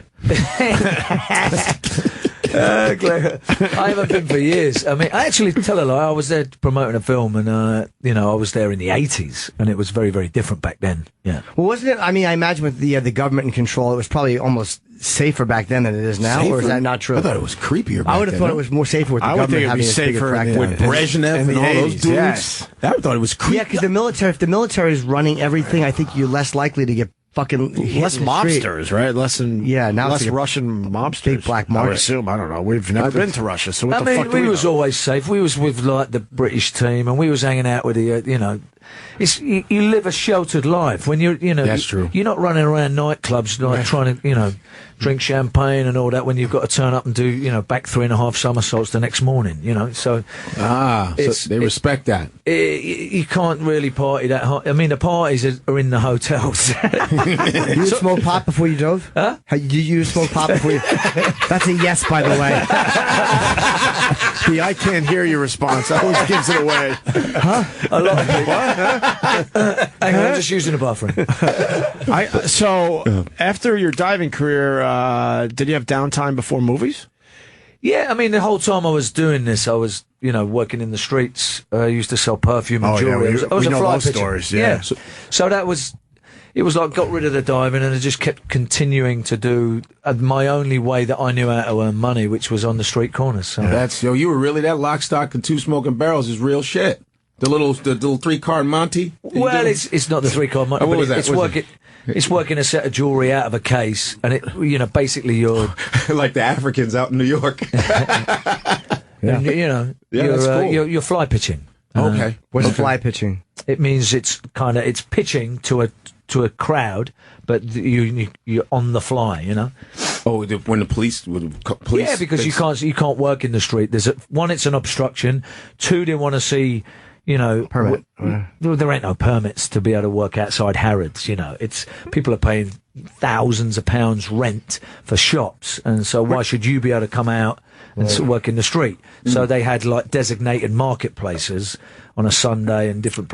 That's a market where you would pay rent money, but to fly pitch in the street. That's totally illegal. That's probably great on the job even though you don't mean it as acting training, but that's probably great acting training because you really are you're just bullshitting people randomly all day. It's perfect for Hollywood. Yeah. It's true. In our neighborhood, there's guys that show up every once in a while with the suit racks. So it's suits and coats. Yeah. And they all of a sudden show up out of nowhere. Everyone's $99. You got one. Yes, I think. I think everything. They're like, yo, we got Armani, we got everything. We got Armani, we got Versace, $99. I've seen them come around a few times, and I always stick around because it's amazing to watch. You got two guys working the rack, and then you got one lookout guy, and the whole thing goes down in less than 15, then the 20 cops minutes. come and they go, yo. I never saw the cops show up though. I've seen it, but these guys, you could tell, are hustling. And they're trying to sell as quick as possible and get the fuck out of there. But they roll the racks right in. Yeah. Completely filled. What do they do if a cop comes? Do you run with the stuff or is there a car you throw it in? You run with it. It's only out of a briefcase. No, but I mean with suits. It's fucking suits. These are on. Good luck carrying those. This is on a rack that just rolls. Yeah, man. They roll it onto the corner. Everyone goes. To do it. They have a way to do it. They got a system. Yeah. Sometimes they have a blanket. The African dudes sometimes have a blanket. And they have all these watches, stuff like that. Well, they're pretty much leaving those guys alone. I never see. Sometimes I've seen them just bag. They just grab the blanket and toss it over their shoulder and fucking run. It's amazing. How cheap are those watches? The set I used to work it for a tenner. I used to do 4 different chains: a rope chain, 24-inch, matching 18. The little bracelet. I used to do like a Figaro chain and bracelet with 2 or 3 different types of pendant, depending on what was in stock. And then I give them a choice of a gents or ladies ring as a little throw on, So how would you sell something like you'd have like a watch and you see a guy walking by and would you just go, sir, come here? Because I never stop for people. No, you don't single people out. You don't. You pull a pitch. You just talk about how you're going to give, reduce things and how you're going to give them a bargain and how you're going to, it makes sense to. It's basically you're pulling the pitch. There's like a stage where you pull the pitch, basically get people's attention, you create a crowd, and before you start any of the sale technique, you just kind of start talking out loud like what you're going to do. It's showtime. It's showtime. Yeah, it's showtime. Yeah, it's showtime. That's how they we get got you. Those dudes that dance outside. They go, "What time is it? Showtime!" Everyone's like, and they make all the frightened white people clap. Clap your hands. All right. They have no shirts on. They're like, "Yo, clap! Yo, what's up?" Oh, you're right. Please, dancer. That's awful. But you'd be talking like, what's what I'm going to do here? Squeezing left leg, right leg. Your body follows. They call it walking. If you've got no money on you now, you'll be crying tears as big as October cabbages. Here, left leg, right leg. Things that will go for pounds will go for pennies. Forget about what they cost. Forget about what they're worth. If you're with me here and now, you'll be absolutely getting a bargain. Here, squeezing. So you're just rattling rattling away. Have you heard of Cartier, madam? Well, forget about what these cost. In the normal way of trade would obviously cost you a lot of cash. Here, while Mappin was in his web, I was in his warehouse last night, 3 a.m. Here, squeezing, and you're just rattling away with silly little things like that. And then people start to look and listen, and then you start to get into the details of the sale. And then, you take a rope chain and then you start to reduce it, talk about where, how, people say, you're always trying to get people relaxed. So you're always trying to do something with a little bit of a joke and a jest. Right. So you're always trying to, make people feel at ease. Did you ever have somebody set up where they were like, "Yo, I'll take something"? To start off, that's essential. That is, you cannot work without, the happy customer. What you call them, the stooges or the, you can't work without those because they're the first people you serve in your sale. Right. Because then everybody else goes, they want to be in the same sort of situation. They don't want to miss out on a bargain. People's greed is what's at stake here. Now, were these fake items or were they stolen items or both? It was legal merchandise, right, Jason? People think it's stolen, right? People think it's stolen. We would assume it was stolen. But we would have to assume that. We don't say that there's, we don't say, don't ask me, say, I don't ask you where you get your money from, don't ask me where I get things from. They didn't fall off the back of a lorry, somebody pushed them, I caught the buggers.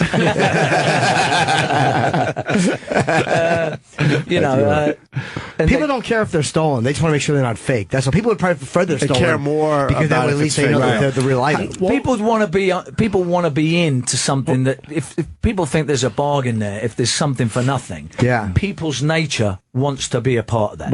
If they think there's they don't even question whether it's gold or not, because if you get a rope chain and go, there's a beautiful rope chain. Have you heard of Cartier, madam? All of a sudden they're going, it looks gold. You just mentioned Cartier. No, I've not said it's Cartier. I just said, have you fucking heard of Cartier? So they're putting two and two together in their head, and basically they're making assumptions along the lines of, shit, I better buy one of these sets of jewelries because it looks, he's having a set, because I'm already serving people, and they're going, well, I've only got about a half a dozen. Who else wants a set? You do. Squeeze in. Or don't do a fucking delivery service. Yeah, come on. So, it's basically you're creating a bit of a mayhem sort of thing that there's only a few of them to be sold before the policeman comes, Don't ask me where I get them from. There they are, in the normal way of trade. Carpets, chandeliers would obviously cost you a lot of cash. With me here today, it's £10. It's people want to be in that kind of mayhem because they are greedy by nature. Yeah. Hey, Chinatown. So you walk through Chinatown. They're selling the fake bags and stuff. But this is the question I have for you.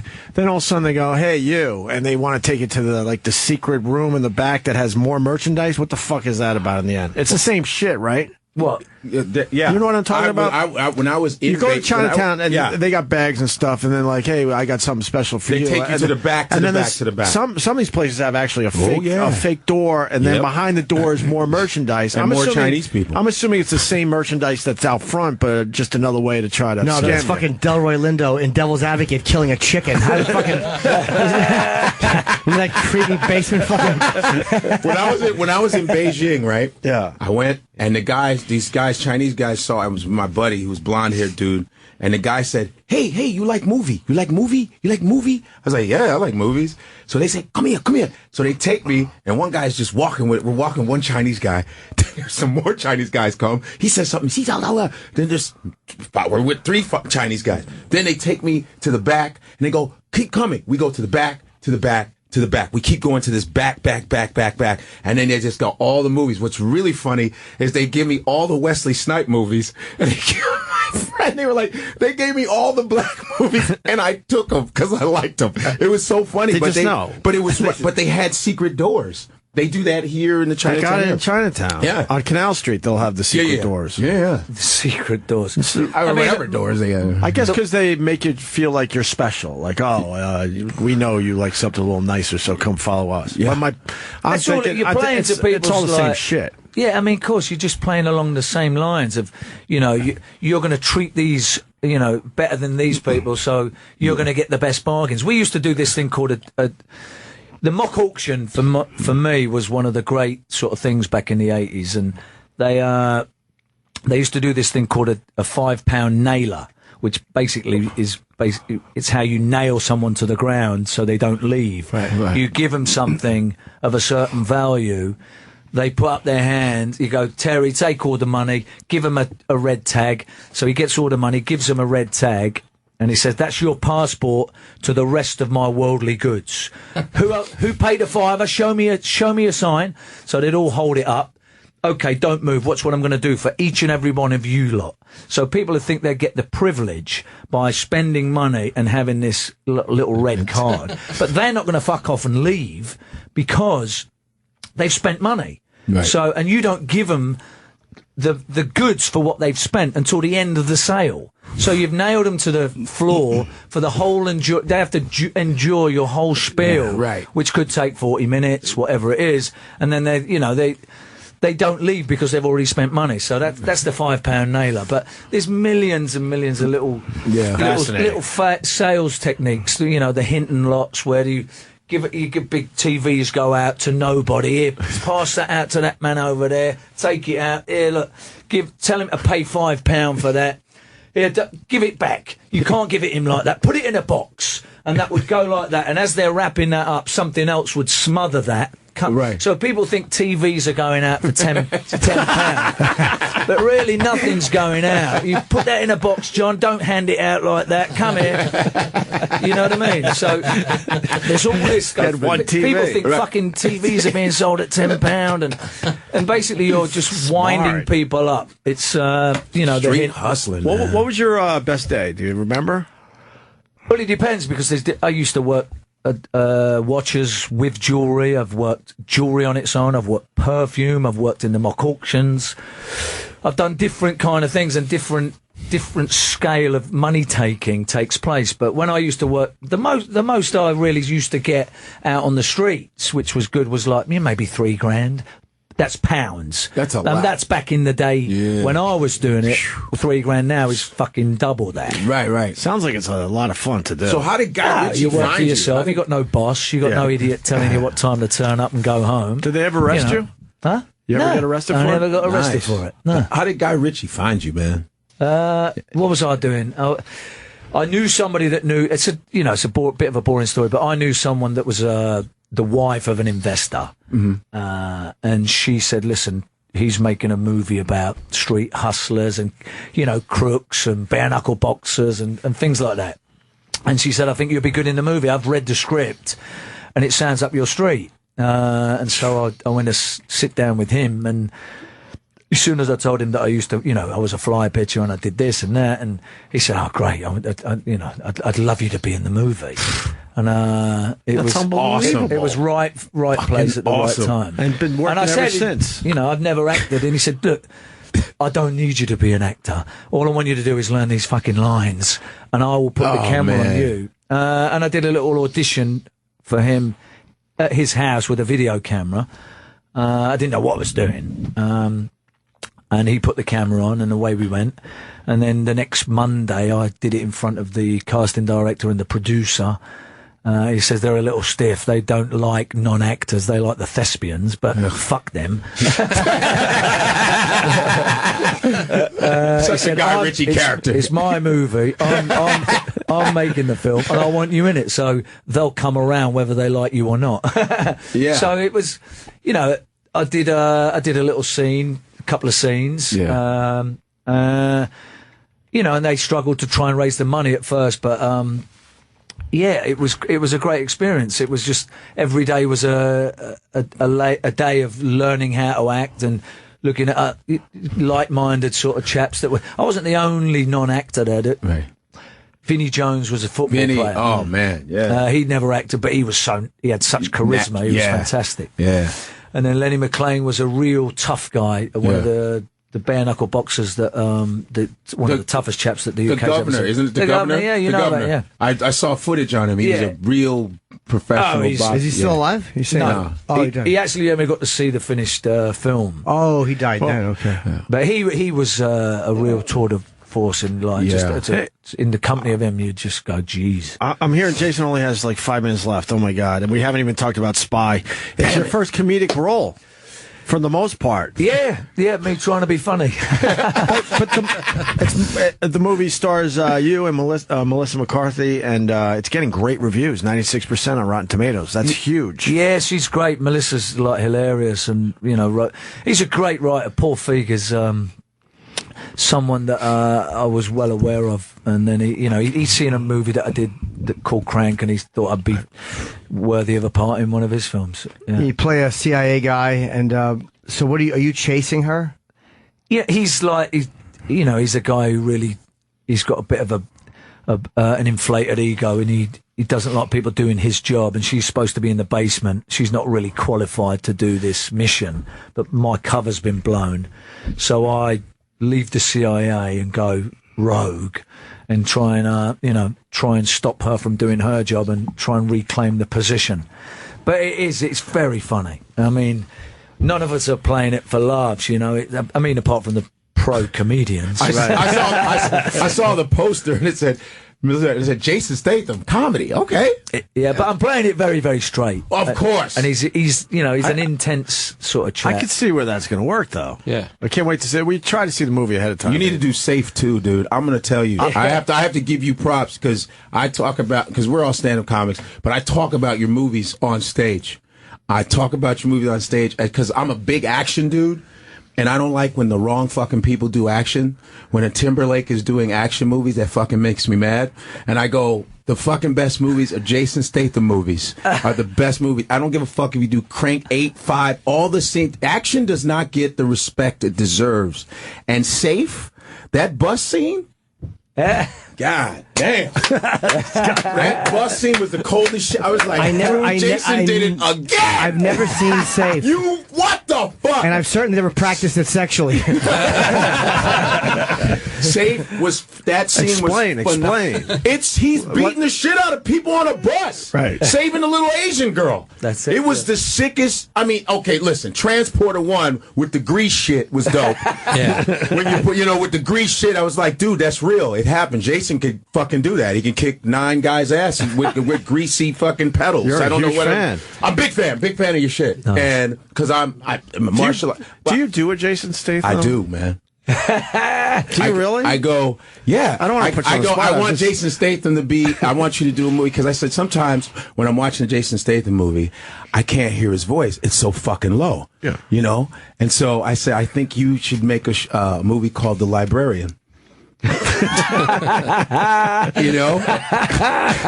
then Jason Statham comes up and goes, I told you guys to be quiet. And you're still fucking talking. Super. Was that all right? That was You did Jason to Jason. I did Jason to Jason, goddammit.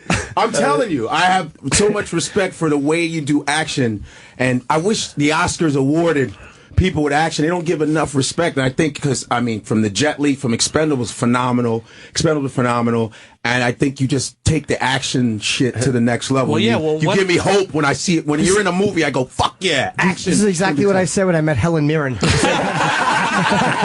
in Red 1 or 2.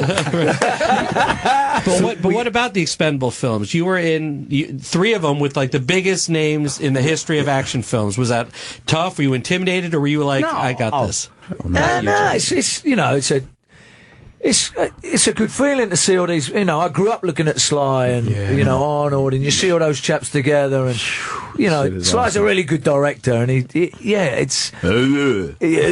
just don't understand what he's saying.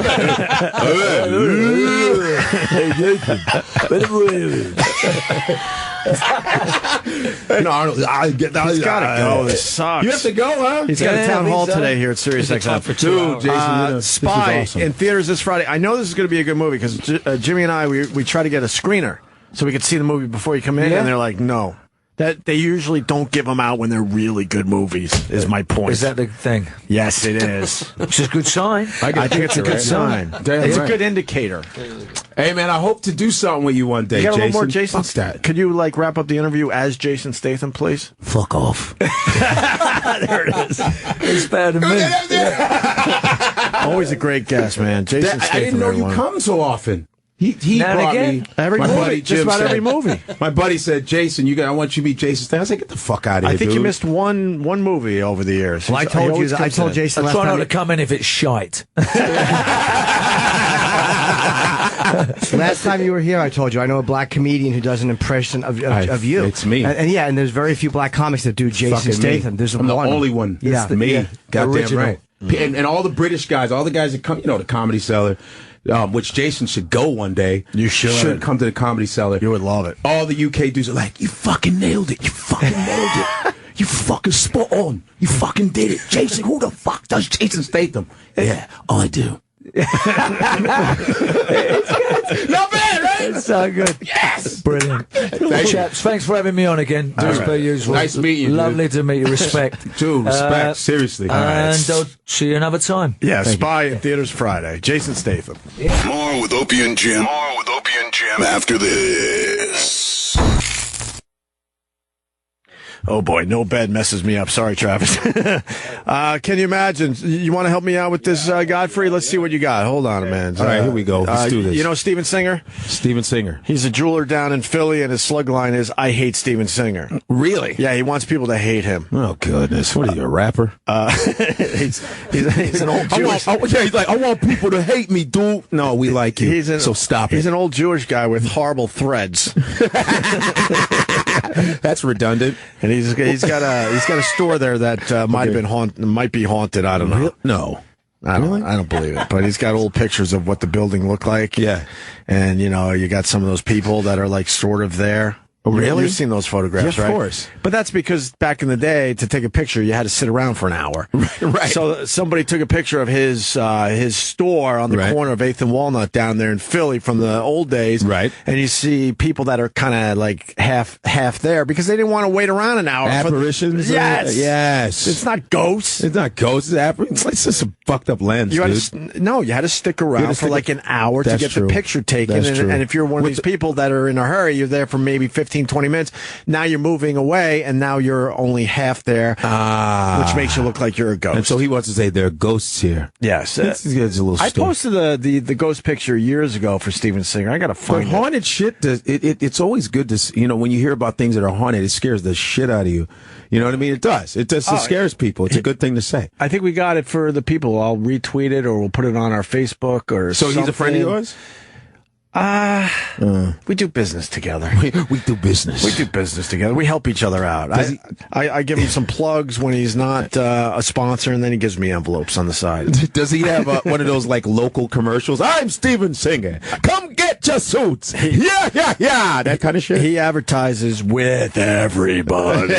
you think you're special until you turn on regular radio and you see this guy's advertising with everybody. Son of a bitch. Let's see. She's been waiting for that special moment her entire life. I think we're doing engagement rings for I Hate Steven Singer. You ask, will you marry me? And slowly open that ring box. Her face turns from excitement to disgust. You bought her a piece of shit. Pumping it up for him. He says crap in the copy, but I think he appreciates me saying piece of shit.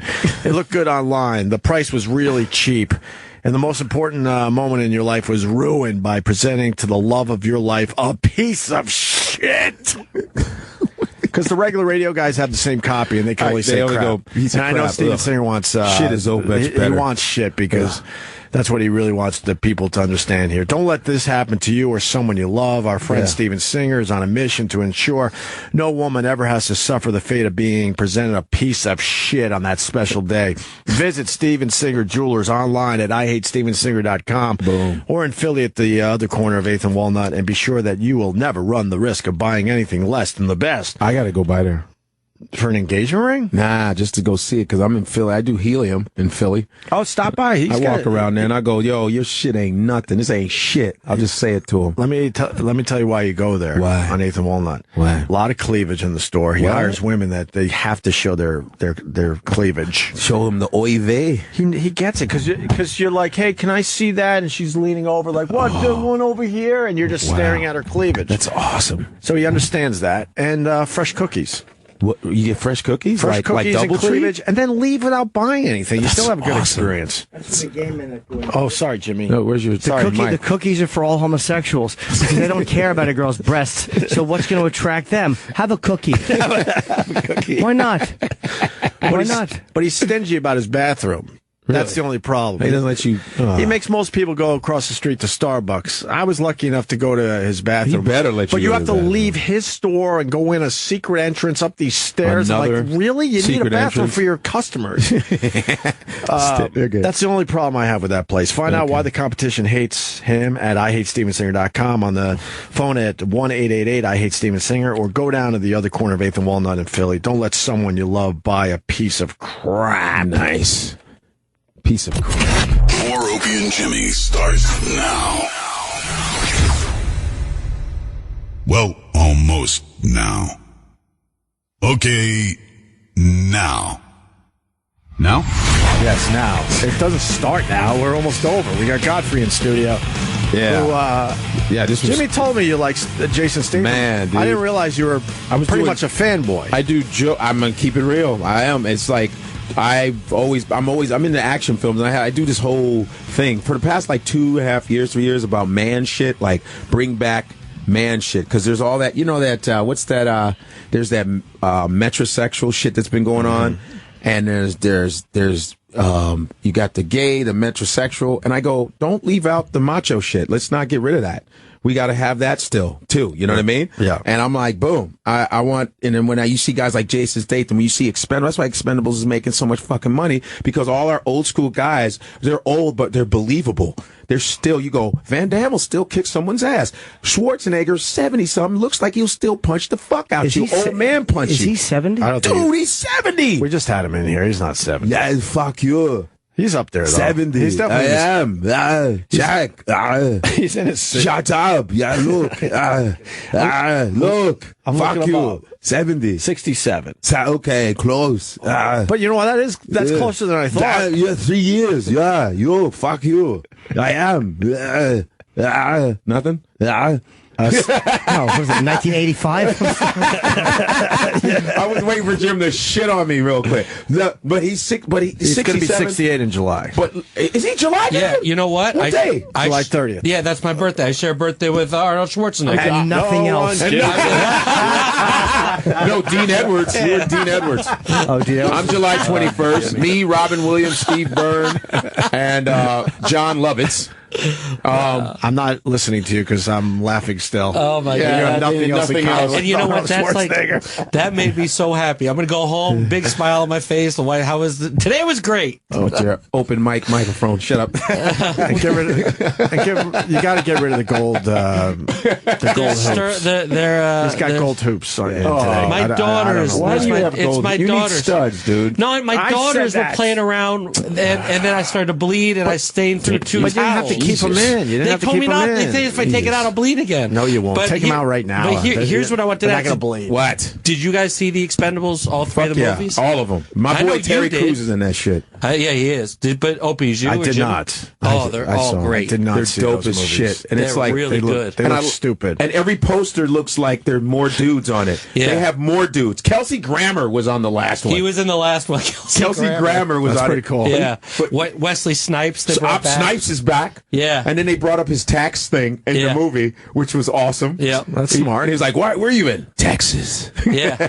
Everybody's in these Oh, movies. you're not They're kidding great. about the poster. Yeah. It's going to be more and later. 9 guys on that Yeah. poster. Yeah. Now they just need the Wayans brothers. Next one. Yeah. Do they get them all in the same room, do you think, or is that a Photoshop? A lot of times they'll take your photos No, I think separately. they're photoshopped. Yeah, some of them are You got to photoshopped. think they just, Yeah, that's not. Oh, they're you not can in the tell same it's room. Maybe get a Photoshopped. couple of guys in the room. Actually, yeah. Nah. That's the first one. And That shit Bruce is hard Willis was in the first two, 3 Right. days of shooting each. To do the third one, they wanted him back again, 3 days of shooting, and he said, I want like $5 million. And they I said, heard he wanted $1 million a day for 4 days. Like they were going to be 4 days. He wanted $4 million. He wanted a raise. it was something like, yeah, and they said no, so then they brought in Harrison Ford. Well, and that's fine. It's pretty good. Somebody came on this show and trashed him about that. Schwartz, no, it was Stallone bashed him, but I don't think he was. Somebody in wasn't on the studio show. knew the inside scoop on that Yeah. and told us. Really? They We were just like, read it, I think. they were basically. You think? No, I believe so. somebody said it in here. I think they did say it in They here. did. Snipes. Wait, it was Snipes. And that dude, the boxer that Floyd Mayweather punched in the face. What was it? Eddie Jimmy, The Big Show. who was the girl who was in the MMA fighter? Ronda Rousey. Ronda Rousey's in it. She yeah. was in. Did she say it? 'Cause Yeah, she's she in did. the third one. She did say She's that. she was the shit, man. She was really Damn, good she in was that. badass in Yeah. that. I mean, Expendable. I think, Stallone is just smart. He goes, let's get the old school dudes. Dolph Lundgren. Van Damme was phenomenal in the second one. Dude, Yeah. Chuck Norris, I'm going to tell you something. When I was watching Expendables 2 and Chuck Norris, we knew Chuck Norris was coming out. Dudes were fucking yelling in the theater like, yeah, fucking Chuck. And Chuck was like, no, he didn't want any profanity, though. Yeah. He didn't want to do it if there was profanity. Chuck Norris did. Wait, no, in the movie or just his in the part? movie. I think, right? Or I think it was his part. Or his part? I believe it was his part. Yeah, because there's profanity in those movies. He didn't want profanity or Maybe something. he didn't want to use it. That's his thing. Is he I guess. religious now? No, it doesn't matter. It's He'll Chuck knock Norris. your teeth out, but Yeah, it's Chuck Norris. He'll be polite about People it. still He'll be respect polite Chuck about Norris. it. Yeah, you ever see his exercise commercials with that I have, toupee? yeah. It's amazing. It's awful. That toupee stinks. Yeah, it's not good. And it's that what's that exercise thing he does with Christy Brinkley or whatever? And he goes, "Yeah, this helps me with my martial arts." I'm like, "Shut up." Well, that's the advantage. That's the disadvantage of being Chuck Norris is when you have a shitty fucking wig, everyone's afraid to tell you. I think Stephen Hawking will always have a great wig because no one's scared of him.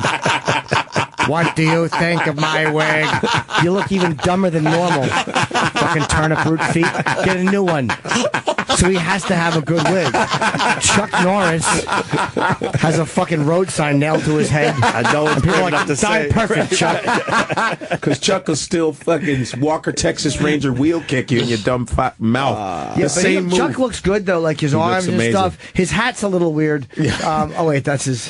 Look at his. She still looks good too. She looks amazing. What year is this though? Is this new? This is new. a couple Dude. years These are ago new. now. Nah, these are 2011. You got 4 years. Okay, But it's still Chuck still has his little old man tank top. Look at that shit. Those 70s muscles. and he's still not in perfect shape. Ever. He has 70s muscles. Yeah, man, he's not cut like 100%. Yeah. Tom Selleck hair.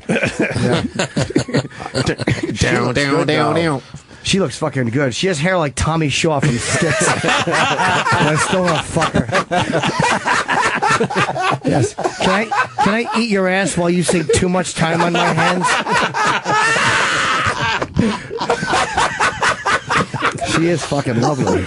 She's awesome. Look at Chuck. Look at him. Oh, Yeah. fuck, man. Doing these awful lame exercises. Those white muscles. They're just, Yeah. He's just pale, but he's the shit, Is he though. 70? He's 70. He's got to be about 70, man. Chuck, because Chuck was fighting Bruce Lee in the 70s, my man. in 1972 or whatever. Yeah, he's We'll like, have it in a second here. He Look at Chuck. Look at is, Chuck. wow, 75. Wow. No. Yeah. Chuck is Just turned 75. Dude, no.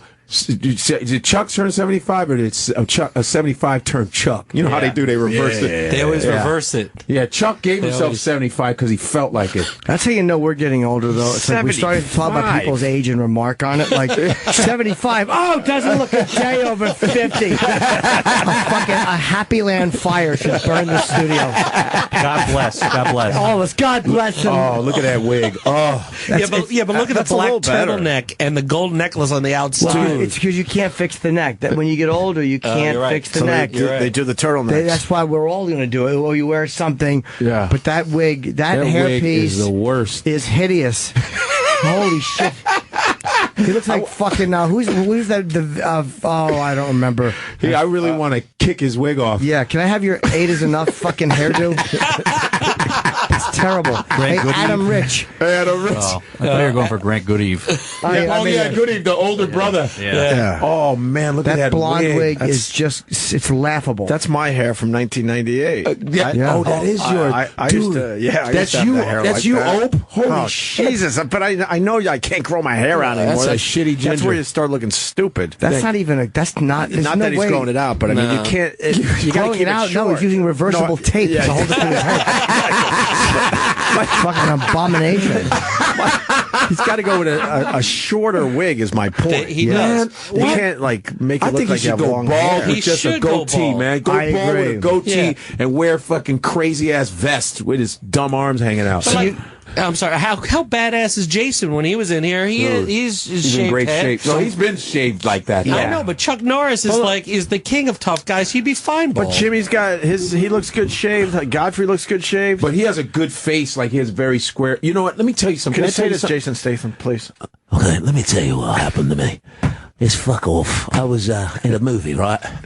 I'm at this movie, and I'm watching fucking Snatch, right? And so I'm with this girl. I'm trying to fucking stick her, you know. I don't know how they say it, but I'm trying to fucking shag this Bugger her. bird. I'm trying to bugger her. I'm trying to bug her. I'm feeling randy, so I'm trying to bugger It's her. fucking right. I'm watching a fucking movie, and fucking Jason Statham comes on, right? And this fucking girl is going fucking crazy over him, like that. Like she fucking cock blocked me right on the fucking screen. Can you believe that shit? It's bullshit. It's fucking bullshit.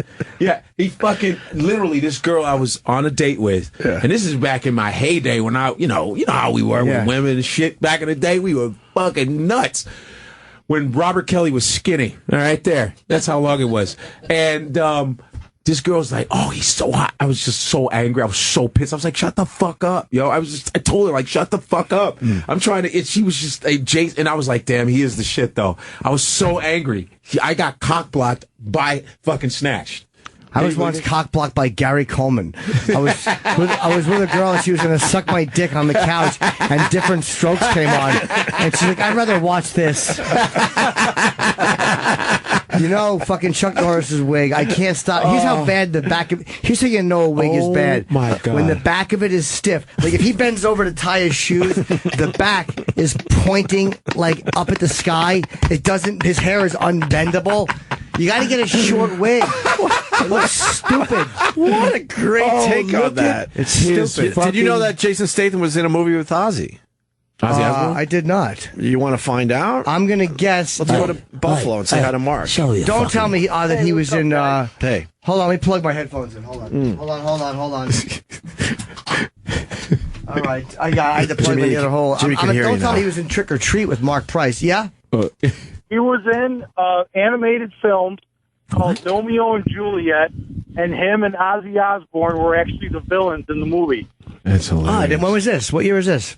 I never. It's a few years ago. Probably, I don't know, a few years ago, probably less than 10 years ago. Go up, it'll tell us. 2011. All right, 4 years ago. Yeah. I've seen every kid movie. I haven't seen that one. Oh, my God, it's actually one of the only ones I can fucking tolerate. Romeo and Juliet. Romeo and Juliet. I'll check it out. But, yeah, Ozzy Osbourne and Jason Statham are fucking hilarious. I wonder if they got to. I wish I would have known that. Not on the old. Yeah, well, I tried to call in when he was there, but nobody picked up the phone, so. Wow.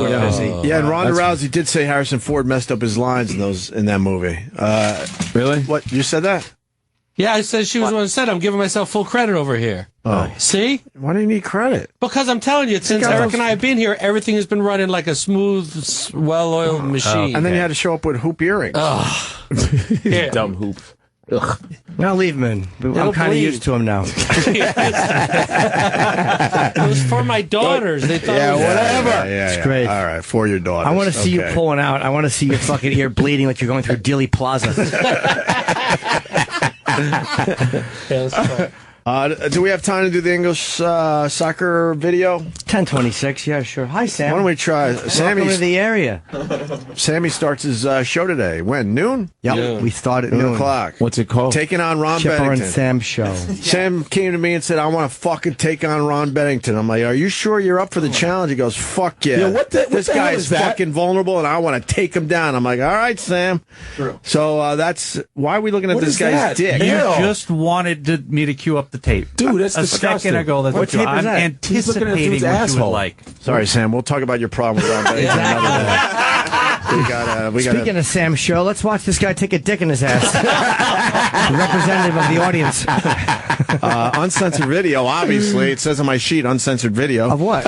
English soccer stars in trouble after they filmed having an orgy with hookers in Thailand. Oh, God. And making racist comments. So, no. I guess Who cares what you say during an orgy? Yeah.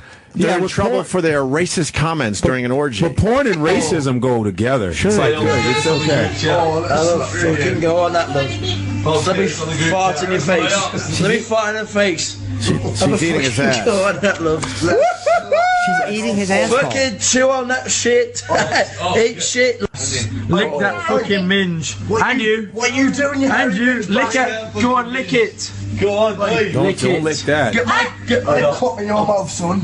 Yeah, better. No, joint. Lick that guy's all dick. Come on. Lick it now. Lick that now. Lick it. Some soccer star. No, you lick her. Lick it. They're not licking that shit. Lick it, fucking lick it. That guy's banging a fucking 9-incher on her face. Atta boy. Lick it. Hey, yo, suck me. The girls are licking each other. Look at the cunt now. Lick it right there. Lick a heavy midget. Lick that fucking rat, you slut. Heavy midget. Slut. She's having it right, girl. Slut it right there. Absolute hairy midget. I can't see. Hey, let me stick in your arse then, you sluts. Oh, yeah. You love something. You sluts. You fucking sluts. Eiffel fucking tower. You sluts. You. Why is this a problem? What's wrong with this? What hairy what am I minge. missing? Dude, they're in Bangkok doing porn. You know, it's like you slut. You can't even hear them say racist shit because they're I didn't hear anything racist. That's why. Why is this a problem? Yeah. Where's the racist What did you say stuff? racist? Was it sexist? One of them said slant eyes. There's a couple. I didn't even catch that. No, he said my eyes hurt. Like right, look More at a eyes, couple you of phrases slut. He there. said you a slut. That's what they said right there. Right? Suck it, you slut. God, it's such a big deal. I could never do that with my friends. Have a good-natured fuck fest. Ever. You should I have don't done the fuck with Jason other Statham dudes voice. around. That's disgusting. I have to be alone in a room, tweedling my nipples while I'm serviced. I can never have I a can't fun be romp. like hanging out with dudes, but now I can't do that shit. What's minging mean? Minge. Minge. Minging is probably eating pussy, I'm guessing. Ming, like the Ming Dynasty? I don't know. But they're saying that was racist. No, when you have maybe sex, it's a racist term. I didn't know. Hey, I don't know. listen, That's why I'm porno, all the titles usually are like black cock and white whores. You know, black bitches and white, that's what in porn, that's okay. It motivates you, You know what I mean? You like this black dick, white bitch? Or, or you're like, you black bitch, you like this white dick? That's all right. It motivates you. Racism is good for porn. See, That's I good. It motivates I you. like happy racial relations in porn. You like I like what, when we shall overcome? I like when a black guy is fucking a white girl and he's saying this harkens back to the days of Woolworth when we were dragged off the counters, and she goes, thank God those days are gone, and they make love, and she says, fuck me like we're in the front seat of the bus together and nobody could say anything about it, for Pete's sake. Or she starts calling him the N-word like in To Kill a Mockingbird. That's right. Shut up, Gemma. All right, Ming in, because they leave off the last G. Ming in. I never heard Mingin. What's Mingin? It's certainly common in eastern Scotland, where the final G isn't pronounced, so it's Mingin. Wish they do that with ours. It says, wait, where's the... what's a Mingin? Wait, okay, something unsavory or long past its best. But why is that racist? How dare they? It's a verb. I don't know why it's Or racist. is it a gerund phrase? It's a noun or an adjective, I think. No, I love that the opening fucking screen grab is this guy looking at the camera holding his own legs with his giant bag while a fucking girl is just eating his fucking soccer shitter after a match. You could do a little Statham voice during this video. I don't like this fucking is licking my hole. Fucking up. That's what I like. I don't mind it. Fucking Chinese girls, whatever they are. Just fucking suck it and shut your fucking mouth. It's my new movie. I could never do this. Why would anyone want to be back. filmed like that? I don't know. I guess think I they don't just getting your ass understand this. eaten as a goat. So, what are your legs? You're holding your own legs all the way back? Like an infant. but that is not just that's porn shit. Who cares? It's like, so what? But why is it Fucking- racist? There's nothing racist about it. The slanty eyes, but that was in the background. Slit eyes. Slit eye. Someone said slit eye? I didn't even off catch camera. that. Off camera, some guy says slit eye. Well, at least he did it off camera. I think he called one of the women fucking mingin. I think it's just, I don't How is think that so. racist? well, that's She's what it ugly. said. It's not racist. I think that it was a Mingin. derogatory Why term. are we getting surprised about white dudes being racist? Come on. Exactly. It's what Which you means fuckers fucking do. That's right. unsavory. It's what you guys do. And the black guys never do it. DC home invasion, family dead. But There's a soccer guy getting his ass eaten, and we're like, I can't believe he said minion. Oh, yeah. It's on Deadspin if you want to check out the video. I mean, wait a minute. First of all, you're dehumanizing women in Bangkok, and you're mad at a racial joke. Right. Come on, it's. I have no problem with this guy who looks like Timothy Hutton. I have no problem with this guy. He was just crying over buck drowning. Now he's getting his asshole eaten. You just had your ass eaten. Why were you worried with our son? Have you seen the show Peaky Blinders? No. It's fucking amazing. Those What guys makes it remind me of amazing? Peaky Blind. It's fucking a good Is it a show. British it's show? It's a British show about the gangsters in the fucking early 20s. Is it true or is it? Yeah, it's real. Peaky Blinders. Peaky fucking Blinders. That's what reminds me of these guys. You fucking slut. I like he says slut. Yes, you slut. Slut's a You're a good fucking word. slut. Yeah, fucking slut. You fucking slut. You're a fucking slut. I don't know. Where's That the was weird. racial featuring racial slut? Oh, Oh, God. stop. That was what they were worried about, not his asshole My being favorite eaten. part is the guy just smacking his penis on the girls like an attention. That's an attention. it's almost like you have to acknowledge. You can't not acknowledge a penis being slapped on your face. It's like being poked in the back. You're like, all right, what? But they do it so much. It's like it's not even. It's almost like it crosses each other out. It's cancels old hat it out there. Yeah, it's old hat to these girls. They're like, that's not even nasty enough. I'm eating your ass They out. didn't care in the least. She was eating his ass out. Yeah, I love Damn, my that's ass eaten, gangster by the shit. way. You like your ass eaten? Love my Yeah. ass eaten. Really? Oh, my goodness. I really do.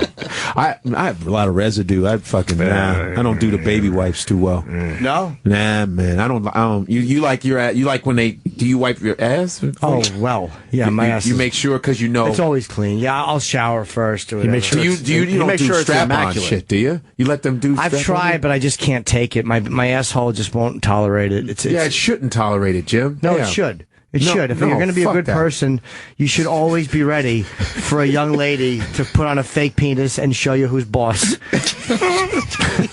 What else prepares you for the world better than taking a plastic dick in your ass and fucking feeling ashamed? That's what my damn. life is. Is That's that- what my career is. Is that right up there with the college education? Preparing you for the Absolutely. real world. I tell you one thing though, that if all these fucking students in high school were getting strap-ons in their asshole, they wouldn't be committing suicide when they got a B on their math test. That's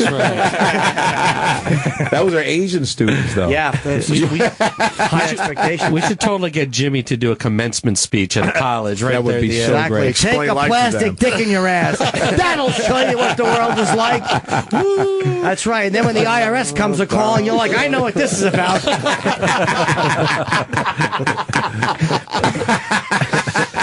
All right.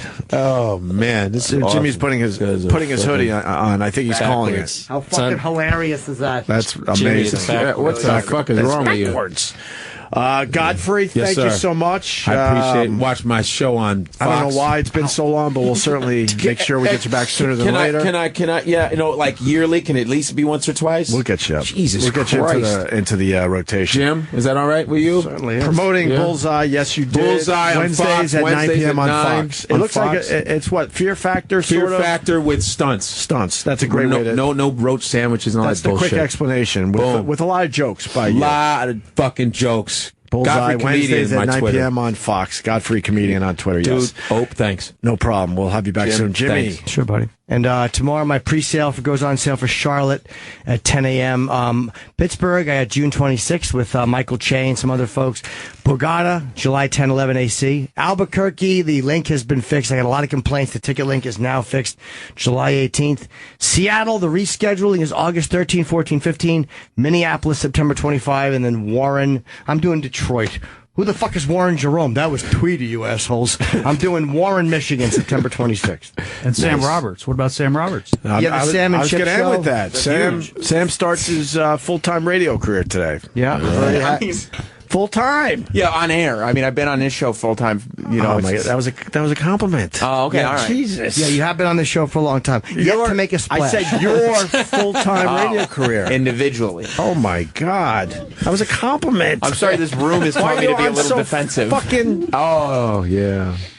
starting today at noon on this channel, so make sure you support Sam. So basically, what Opie's saying is Sam, after 9 years, will finally begin contributing something. All right, with that, we see you guys tomorrow. Thanks for listening. Awesome.